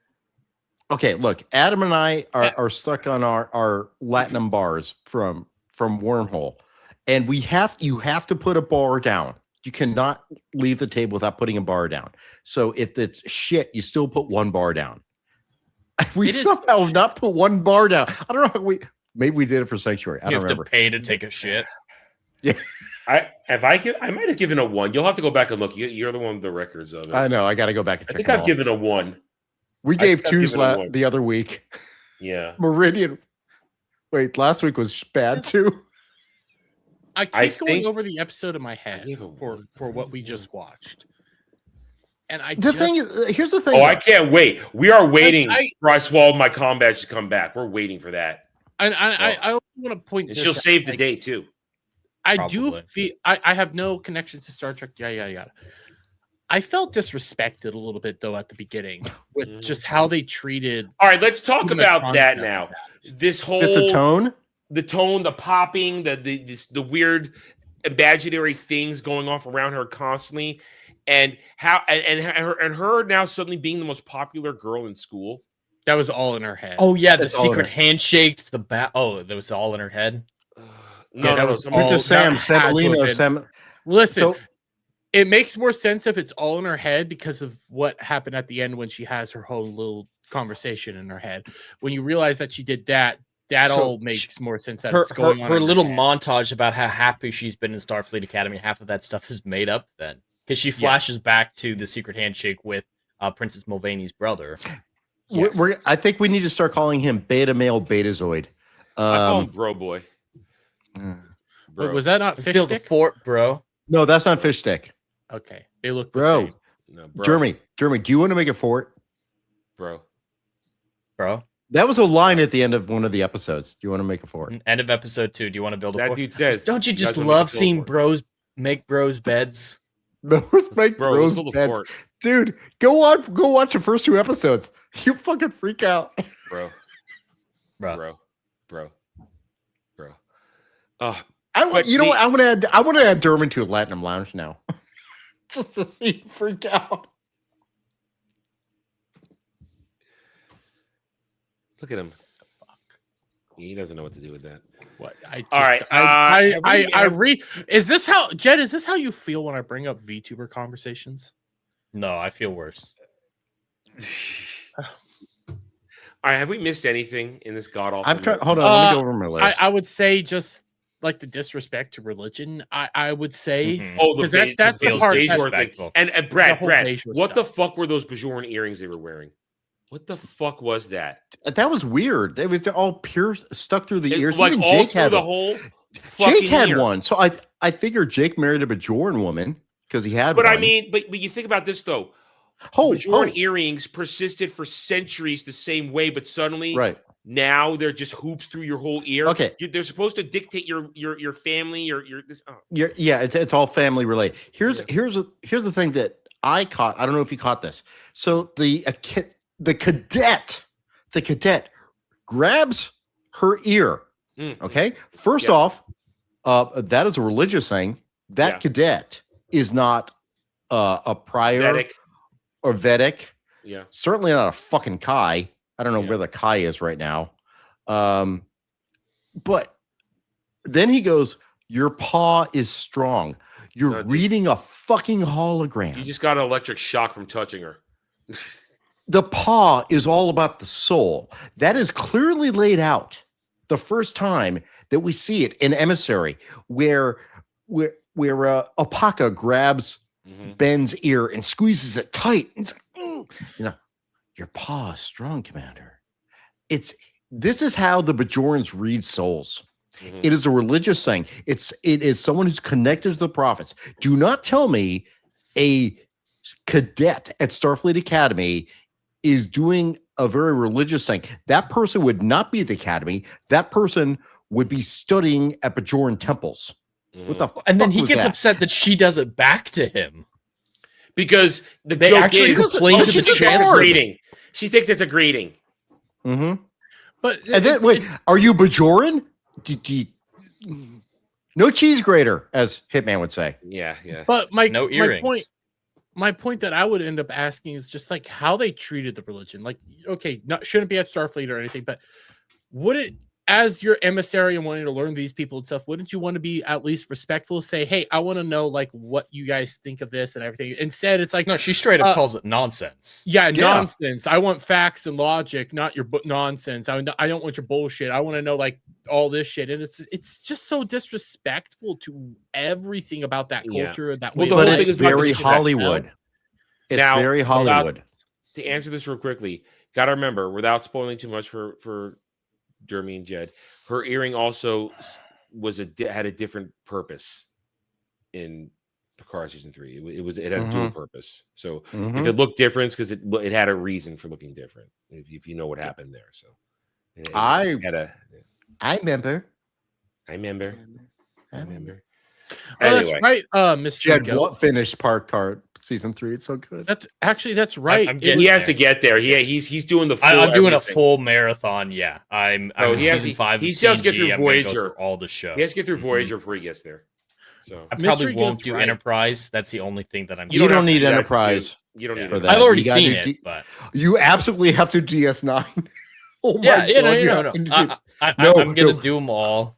I'm telling you, you have to DS9 for Picard. Yeah.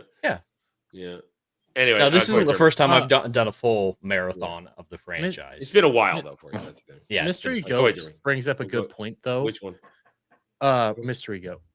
And it's fine that she was disrespectful to the religion, and the captain just didn't give a shit. It's like, hey, they found you on a girl. That's Captain Holly Hunter.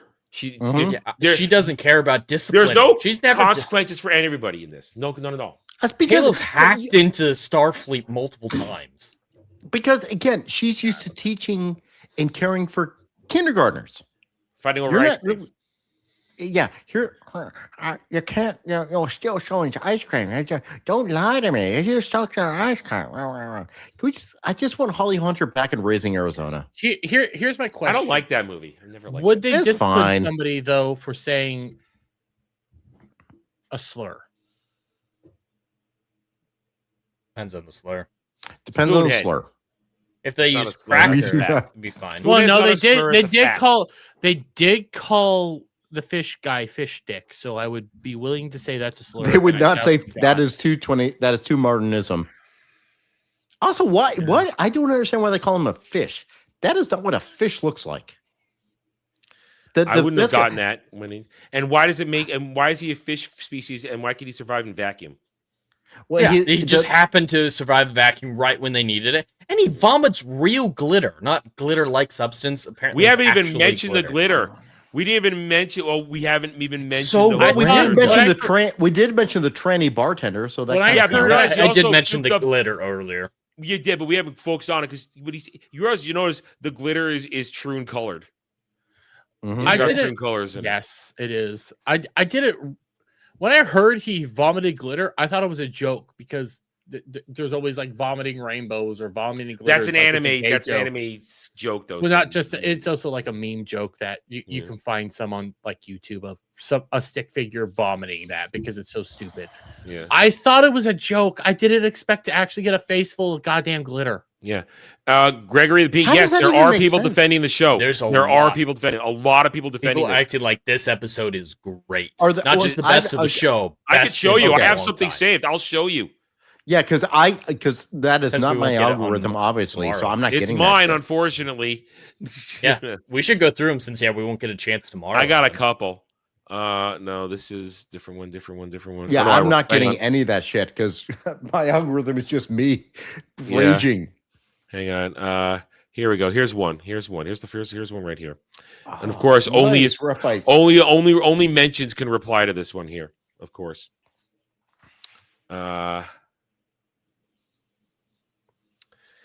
Another brilliant episode. I'm getting hoarse again. Of Starfleet Academy. This series just keeps impressing me. What a beautiful tribute. Well done. That's wait. At Kirsten Bayer, well done. Brad, didn't you look up Kirsten Bayer? What else has she done? Kirsten Bayer. She's R&B mentioned this before too. Gary's mentioned this as well. She's actually done some decent Star Trek novels. And they said like she's just getting a paycheck because she's written some novels which are decent. Really? Apparently, because again, I dropped out. Everybody like you did, can sell Adam. out. Everybody can sell out. Yeah, you can sell out. You can do what you need to do to stay in the industry. We know what Tawny Newsome is, but apparently, yeah, she's done some decent novels. Apparently, without throwing the activism in, and that's the problem because Star Trek has always been about like reflecting back on current society through alien society. Now, here's the weird thing, because literally in about 22 hours, Adam and I are going to be watching an episode, which is it's predicting the future. It is an accurate prediction of the future, which we did not imagine it back in 1993, 94, 95. An episode called Past Tense. Two-parter. One directed by second episode directed by freaks too. Goes back. Man. It's a time travel episode where Cisco and Bashir go back in time. And Dax. That's right. Dax does too. Goes back in time to 2024 San Francisco.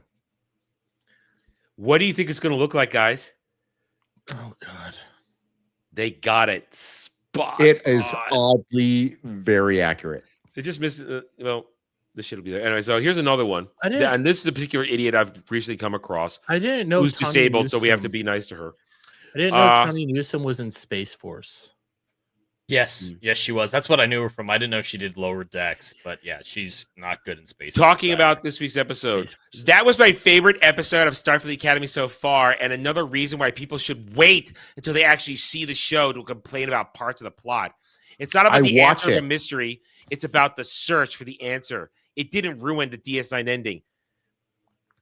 It doesn't. It did actually, because you fucked up Dax, so you do kind of ruin. That is so you true. fuck up Dax. You fuck up Jake a little bit. I mean, it's. But point is, it's the Jake fuck up is the second part where but it luckily it's nasty. It's fake, but at least still leaves a bad taste in your mouth. Mm-hmm. Hi, Adam, I have a question. And it's Cyril Lofton, so you're going, man, and he was actually quite. He did the obligatory thank you all for having me on and stuff like that, post like this. And I'm not going to complain about that. He's playing the game. No. I think he's got his own podcast and everything. I think he was fine. Yeah. I think he appreciates what he did on Star Trek, and I think he's respectful. Yeah. He got hired to do a role. Yeah. Here's my question. The worst is a couple lines like, "Hey sis," and that's not bad. Mm-hmm. Modernism. It's hey sis because it's in her head. Adam, have you ever gone to these people's accounts and just clicked where they're located? Yes, I do occasionally. I do. And then these ones that I find that I'm going, they are actually here in the U.S., so they're crazy. They're just crazy and nuts. I wonder if they're. I have to say this: are they bots? Are they? Well, bots? The ones that their accounts called like Trek Universe or Trek this, those are complete shills. They don't have any integrity at all. They want access. Somebody could legitimately look at this episode and say it's the greatest ever. They do though. Repeatedly. I've seen it for the past several days. I need to meet a human. Like not these aren't humans. That's why genocide's okay. Yeah, exactly. But I need to meet a human that actually says that. And I need to sit down with him and go like, the fuck are you on about? I need to like examine them. Have the questions. Because I don't see any glory here. I see shit. I don't know if you've seen it, Adam, but I've seen a lot of people call it sedimentary. Like this one I'm looking right now, loving this fresh, almost sedimentary style, light, fun, and easy to watch. That is not even a proper use of that word. Very common. The fuck is sedimentary? Sediment is foundation, earth, yes, and stuff like that. And I'm very sorry, guys. It's fine. You're looking something up. It's fine. I see what you're doing. You found something. I'm checking MegaCon. Who's Kel keeps telling me who's going to be there. Then I know Shatner. Of course. Yes. I already have a picture of Shatner. I don't need that. I might need to shell out some money for that. Frakes, Gates, and Brent. I knew those already. Yeah. Okay. Koenig. Tawny Newsome. Koenig's gonna be there. Okay. I'm just trying. Oh, Robert Davi. I like. Robert Bob Davi's going to be there. Yeah. I may get a photo with him. Bob Davi's awesome. Dude is based as fuck. John Rhys Davies. Shit. Dude, I love John Rhys Davies. He's still my favorite John Rhys Davies role is in Noble House. That's how much I love. Hold on, I'm just checking photo ops because I did this last year. I got Mel Gibson. Got a photo with Mel Gibson and got a photo with Matt Smith. Nice. Photo op with Jonathan Frakes Saturday and Sunday. Oh, Gates, Frakes, and Spiner 250 Saturday, Sunday. You can get Giancarlo Esposito. Yeah. Fuck that commie. I'm not doing that. I may get that. Oh shit! I just looked it up. What?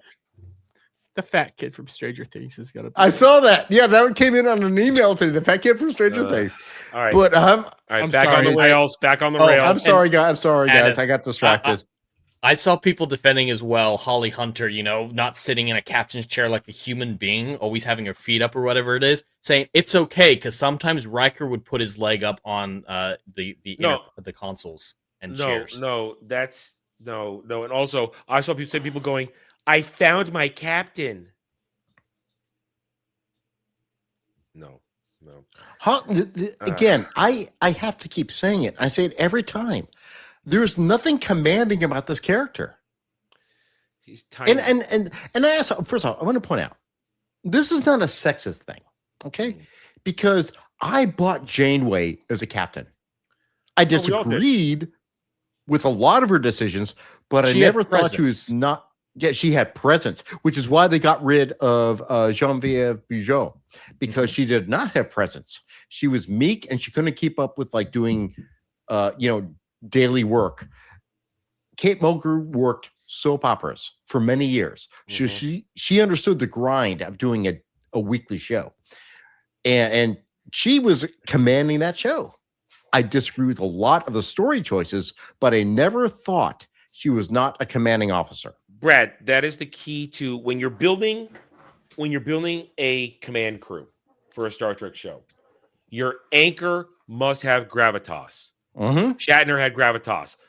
Patrick Stewart had gravitas to spare. Ben did not at beginning. Once Avery Brooks was actually brought into the fold by Ira C. from Barron season 3 and allowed to actually have input, then he had presence. Kate Mulgrew, Janeway had presence. Archer had presence. When it was a naive presence, but it was presence. It was a little meek, but he's like, look, no, I'm doing it this way. I think he was the weakest of the good Star Trek shows, but still absolutely more present than any of the modern ones. But that's the thing. You start with your anchor, and when you have your anchor, you can build a good ensemble group. There is no who's the anchor here? Who's the anchor here?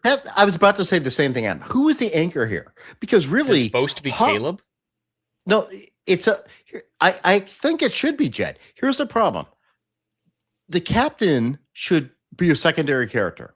If you're really dealing with a Starfleet Academy show, the main characters should all be the students. Yes. So the main character right now should be Caleb. All we know is he misses Mama She-Hulk and that he's great at everything.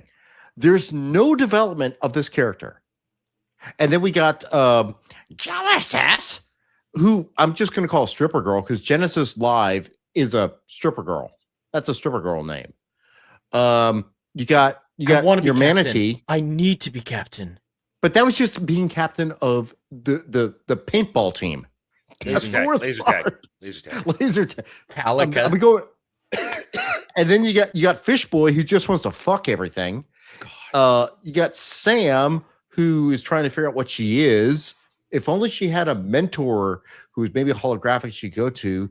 And you got Gaiden, who literally got abandoned by his two dads who went out for space cigarettes. But that was because that's because he beat them as a warrior of words. And again, look, I really think R&B had it right.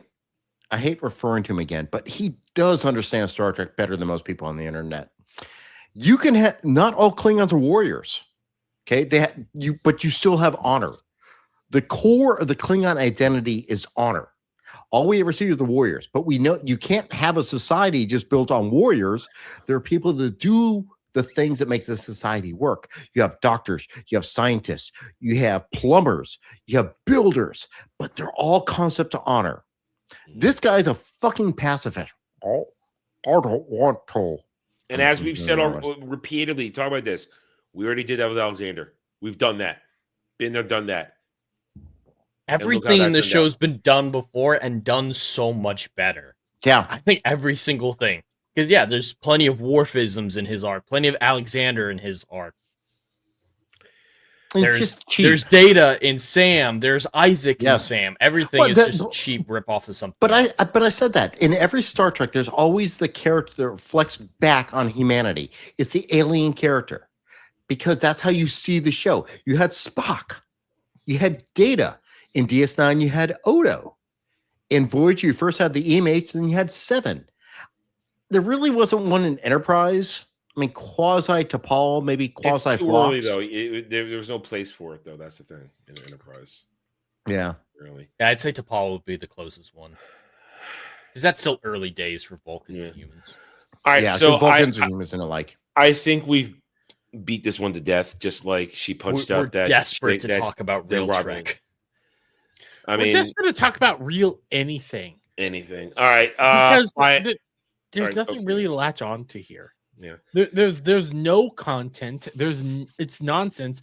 And I meant to bring this up last night. And this is gonna feel like a weird segue, but it gets to an all-around point.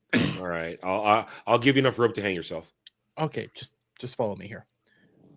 So we're seeing boomers come up to their life expectancy. We're starting to see boomers like end outs, and you're seeing the ramifications of this. You know, the Washington Post had a bunch of layoffs recently. Yep. We're seeing the ramifications of this generation dying off.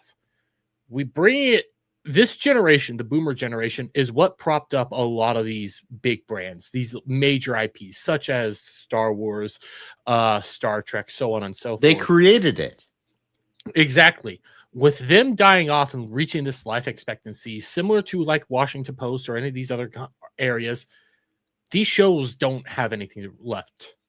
They don't. They burnt their audiences. The next generations aren't really fans of these things. There it is. Nobody's here anymore. I got to interrupt you. There it is, though. Mm-hmm. They burnt their fans who would have carried it on to another generation. If they hadn't burnt their fans, it would have been passed on properly to another generation. Hi. Because I'm the generation after. I'm Gen X. That's what Terry Metalis was. That's what we saw with Picard season 3. That's what we saw with what was happening with TNG and the time beyond. Because Rick Berman, Michael Piller, you know, they were a little bit older than me. They were, you know, older, you know, the end of the boomers. And then all of us who were watching Star Trek at the time live, we're all Gen Xers. So Terry Metalis, when he comes in, Terry Metalis is a couple of years younger than me. And he's a Gen Xer. And he's coming in and he's like, hey, this is what I grew up on. This is what I watch. And what he worked on is literally worked on. He worked on DS9, Voyager, Enterprise. And it's like, I know this stuff because I grew up on it and I loved it. The problem is they phased us out. They don't want to hear my generation. They phase out the Xers. The millennials, you might have millennials like whoever the fuck working on the show. They don't know it. You have a handful of millennials that actually know it. Z does not know it at all. They have no connection to it. They have no. The show is for a fake version of Z in their heads. Yes. Mm-hmm. Z has zero connection to what Star Trek is. Alpha, same thing.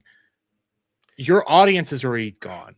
And but here's it's going to continue to die off. And that's why it's a dead franchise. Now, all right. Now, I did a monologue yesterday on Daily Dive. My monologue for the day was these things are in their worst states ever. Star Wars, Doctor Who, Star Trek. Yep. All of them. We've done this. And what I'm seeing now is, and this is something that I disagree with a lot of larger channels, larger voices. I don't like when people say this is dead, that is dead. And you're almost saying that. What you're describing isn't wrong, Dermy. What you're describing is the apathy. It's what people don't care anymore because they've been burned. Like I said, they pushed out those of us who gave a damn.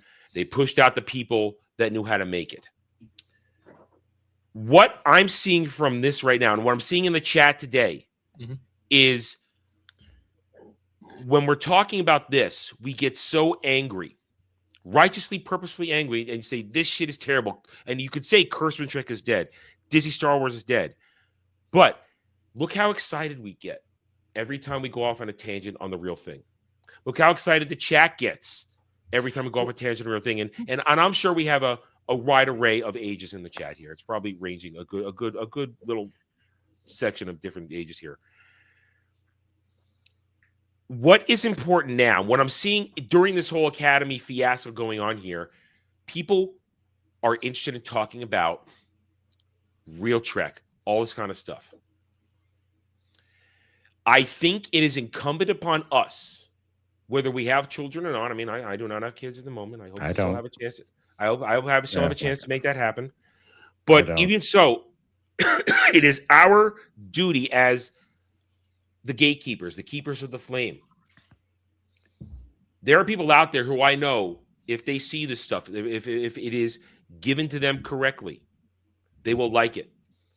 It is not out of this world to reintroduce something that has gone stale or been abused in a wrong fashion to new people, new fans. All it takes is a spark of interest. Look what happened, and all four of us can remember. Look what happened when Tennant Doctor Who caught fire and spread around the world.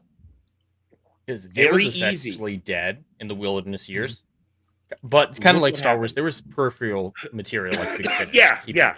But you understand what I'm saying. All it takes is a single spark, and then have that spark flamed and nurtured. And you can watch a resurgence. Now, of course, it requires the property to then be in the hands of a good caretaker. Currently, all the things we love are not in the hands of good caretakers. That is why. Well, we don't know about Paramount now. Well, we have to see what they're going to do. Iffy. I mean, the thing is this, though. The smart thing to do now is once Kurtzman Trek runs its course in the next year, because it's done. I think Kurtzman Trek is done. I think it's over. If he doesn't get a contract renewal, it is done. And anybody that's one of his acolytes are done. His disciples are done. And it's not like JJ's going to come in because JJ he's still in the doghouse. Now, we've said Paramount is planning something. There are articles out there. But here's the thing. Put it on the shelf. Put it on the shelf for the rest of the decade. At least restraint, like I was saying on Roundtable. Do some restraint, put it on the shelf, let it breathe. And then you get somebody like Terry Matalis who knows it, understands it. Because one of the things that I always hear from the chat, listen here and there, all the conversations I have with people is there's no good writers there. There are. They've been pushed out. They've been sidelined. Gate kept. They're now then. Let them in. We have an example. Terry Matalis knows it. And then what you do is what you have to do for all the shit we've suffered.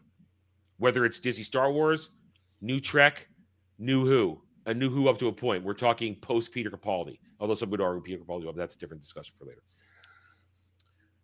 You wipe it out. Because anybody with a brain in their head understands that the drooling, window-licking mongoloids on X-Twitter, they amount to this much of turning the needle, pushing the dial. They don't have the juice. They don't count. They have no power. And they'll scream and cry, but there's only 10 of them. The real fans... And a bunch of bots. Yeah, bunch of bots. If you wipe them out, if you wipe it out, they'll cry. But then guess who's going to be listening? Because that's a goodwill gesture. Oh, you just erased all of Disney Star Wars. Oh, you just retconned the Timeless Children. Oh, you just eliminated all of Kurtzman Trek up to the end of Voyager. The easiest one, and you said it, and you said it correctly. The easiest one is the Timeless Child. Yeah. I mean, just Dr. the Master Lies. Dr. Lies. The Master Lies. Yeah. It's so easy. Yeah. But the whole reason that we are watching Star Trek Deep Space Nine every Sunday is because that's what I'm doing. It's small. My channel's small. Getting close to 500 somehow. But well, I know how. But we look at what we talk about now at the beginning of our show, Adam. Mhm. Hitman's like TNG, and it's like, oh my God, Kirk is amazing. We got him watching TOS. Well, there's a word to describe all of this: timeless. Mm-hmm. Great works are timeless. Great classic Star Trek is timeless. Star Wars, when goodness, by the real people, I'm sorry, timeless. I got really distracted. I got a Wicked Virtue on in the corner here, and that's this really hot picture of Deanna Troy back in the day. What I'm wow, it's timeless. But I'll let Jeremy respond to everything I've said now. Point is, these things are timeless, and they can be reintroduced and find purchase again. But it has to be done right, and the shit that has been poisoned must be wiped away. But then it's not going to happen overnight. But this is why it's our job to collect, protect, and preserve all these things. Mm-hmm.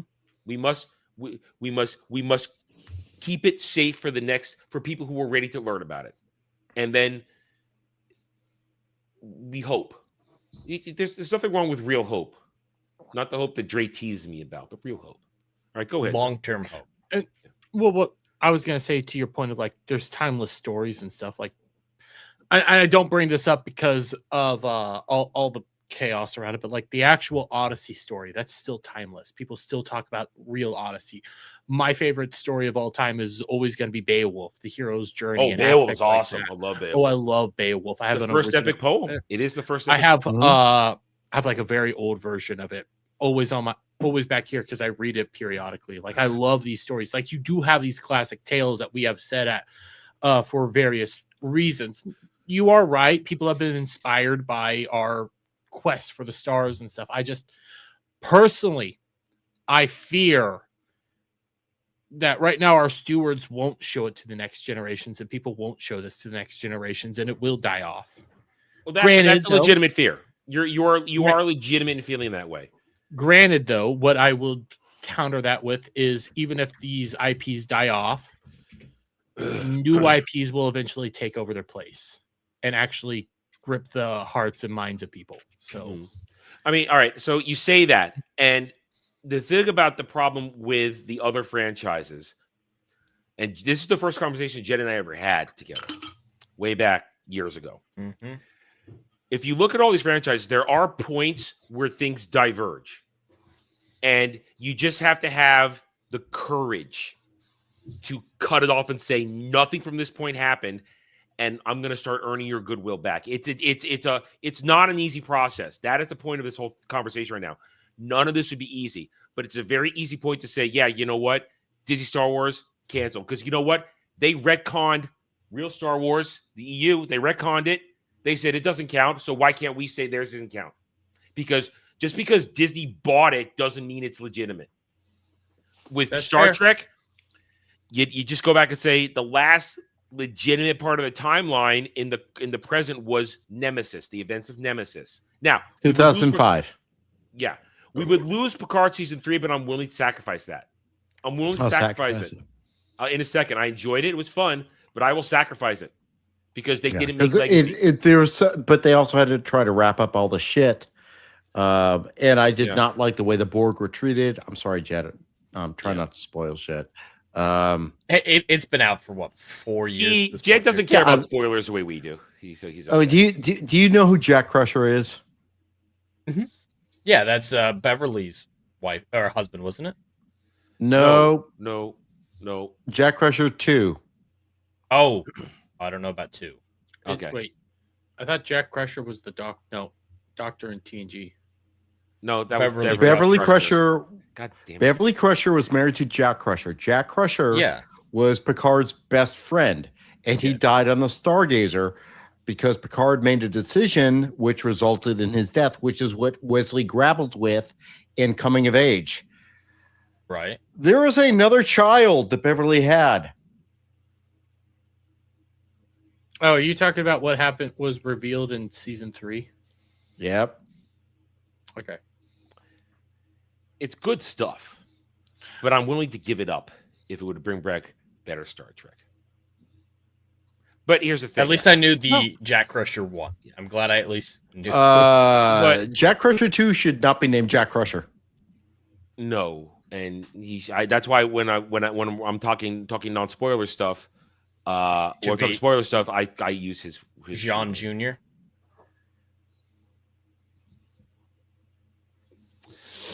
Listen, great actor, great character. And I hated him at first, but he turned out to be great. Because oh my God, great writing, and a great actor. I fucking cried in episode 9. Point is, Terry Matalas knows how to write. Yes, and Kirsten was so butthurt that everybody loved Picard season 3 on a shoestring budget that he essentially quickly fired Terry Matalas, who now will give us Vision Quest in the MCU. That'll be interesting. That'll be interesting. I know. Pratt is going to appear as well. Point is, it's just the example. There still is a way to do it, and there are people out there, but you'd have to give something even good like that up. But if we had done Legacy, that final scene, I still get chills. The final shot, the final minute 20, I still get chills because I realized, damn, it would have been so good. Would have been so good, but sorry, we're not going to get that. We're not getting that. I'm sorry, I'm distracted. I'm watching. It's fine. It's fine. We're wrapping up anyway here. We're at the 2-hour mark. I'm slowly trying to work a MegaCon meetup. So we are to the point that I'm to wrap this conversation. I encourage everybody to not black pill. I encourage everybody to go back, watch, and enjoy the things. Talk to your friends. Join us when we do streams about this stuff. All kinds of conversations. Have fun again. Remember how to have fun. Yeah. We don't realize how good we had with Brandon Braga. Oh my God. How many times have you said that, Adam? We say it all the time. I used to have a friend. We used to bitch about Braga all the fucking time. I hated Brandon Braga. Now, I also hated they had sex with Cherry Ryan. I know that. Well, that's just from our masculine point of view. That's just jealousy. Yeah, it's just pure jealousy. Point is, we didn't realize how good we had it. At least Braga may have been a dick, but at least he was a hands-off dick. he let the truth where the creatives were rocking. He just stood back and said, "Okay, go, just go. I'm gonna go fuck Jerry Ryan."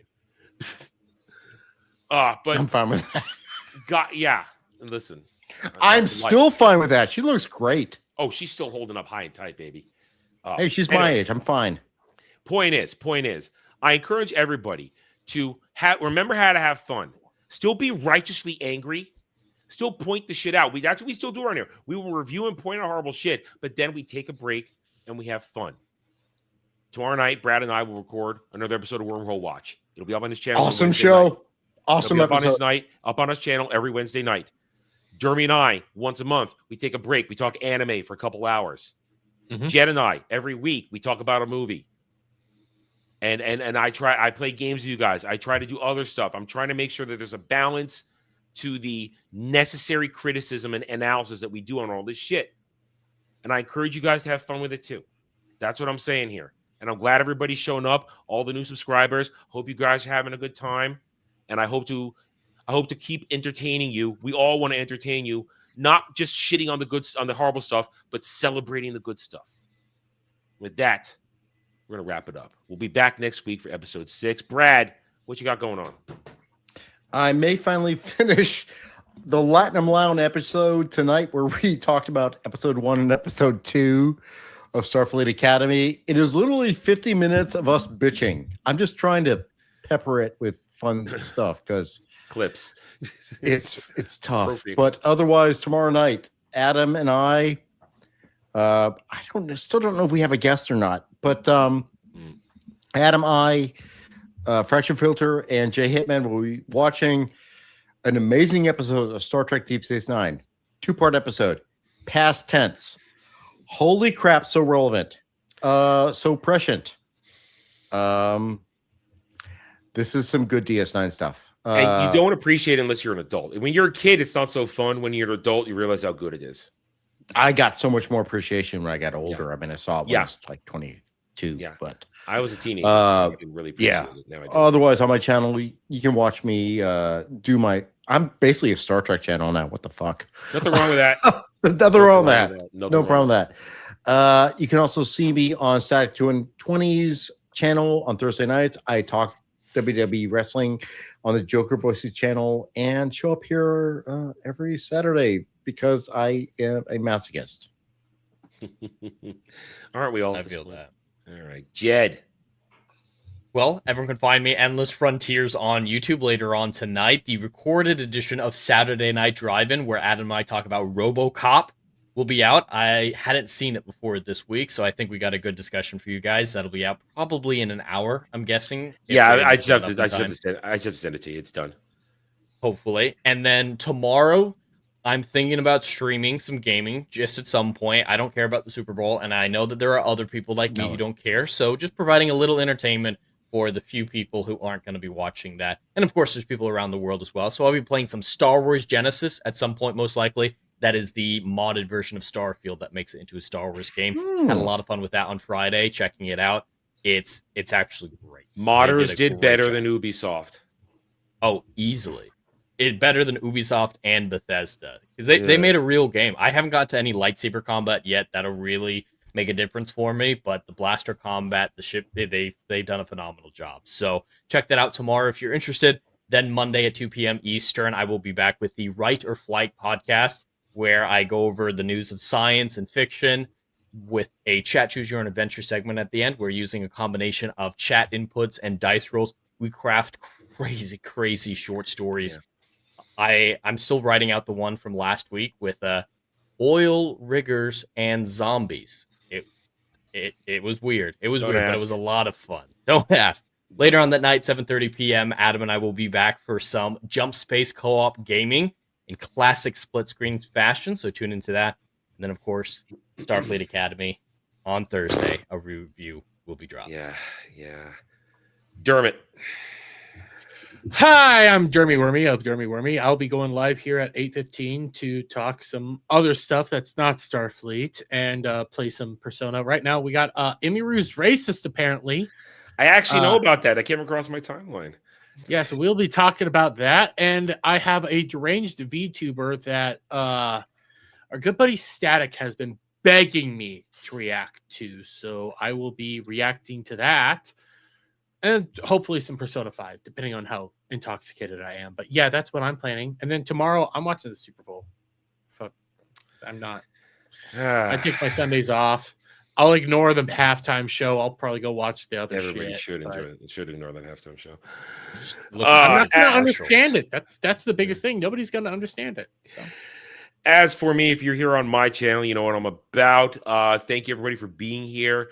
Normally, tomorrow we would have Roundtable at 3 p.m. Eastern, but it's Super Bowl Sunday, so I canceled it. We'll be back next week with that. As with Jed at 9 p.m. on my channel, you can catch the recorded version of Saturday Night Drive-In, where we discuss RoboCop 1987, the real RoboCop.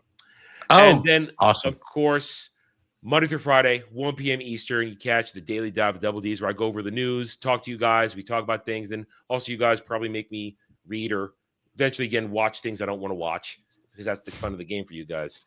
My misery is your entertainment. Anyway, and of course, gaming, you go vote on 2 polls on my post tab. 1, the next solo game we're going to play until we can get to Crimson Desert next month. Currently, Final Fantasy X Remastered is winning. And then, of course, you can vote on this month's Nerdgasm. What will we talk about the final week of the month? And right now, Farscape is winning. Farscape is winning. Either way, thank you, everybody, for joining us today, whether you're over here or on Jed's channel. We appreciate your support, your activity. You guys are having a lot of fun in the chat. We love it. Hit those like buttons. Links to everybody's channels are in the description below. And we'll catch you guys next week. Until then, take it easy.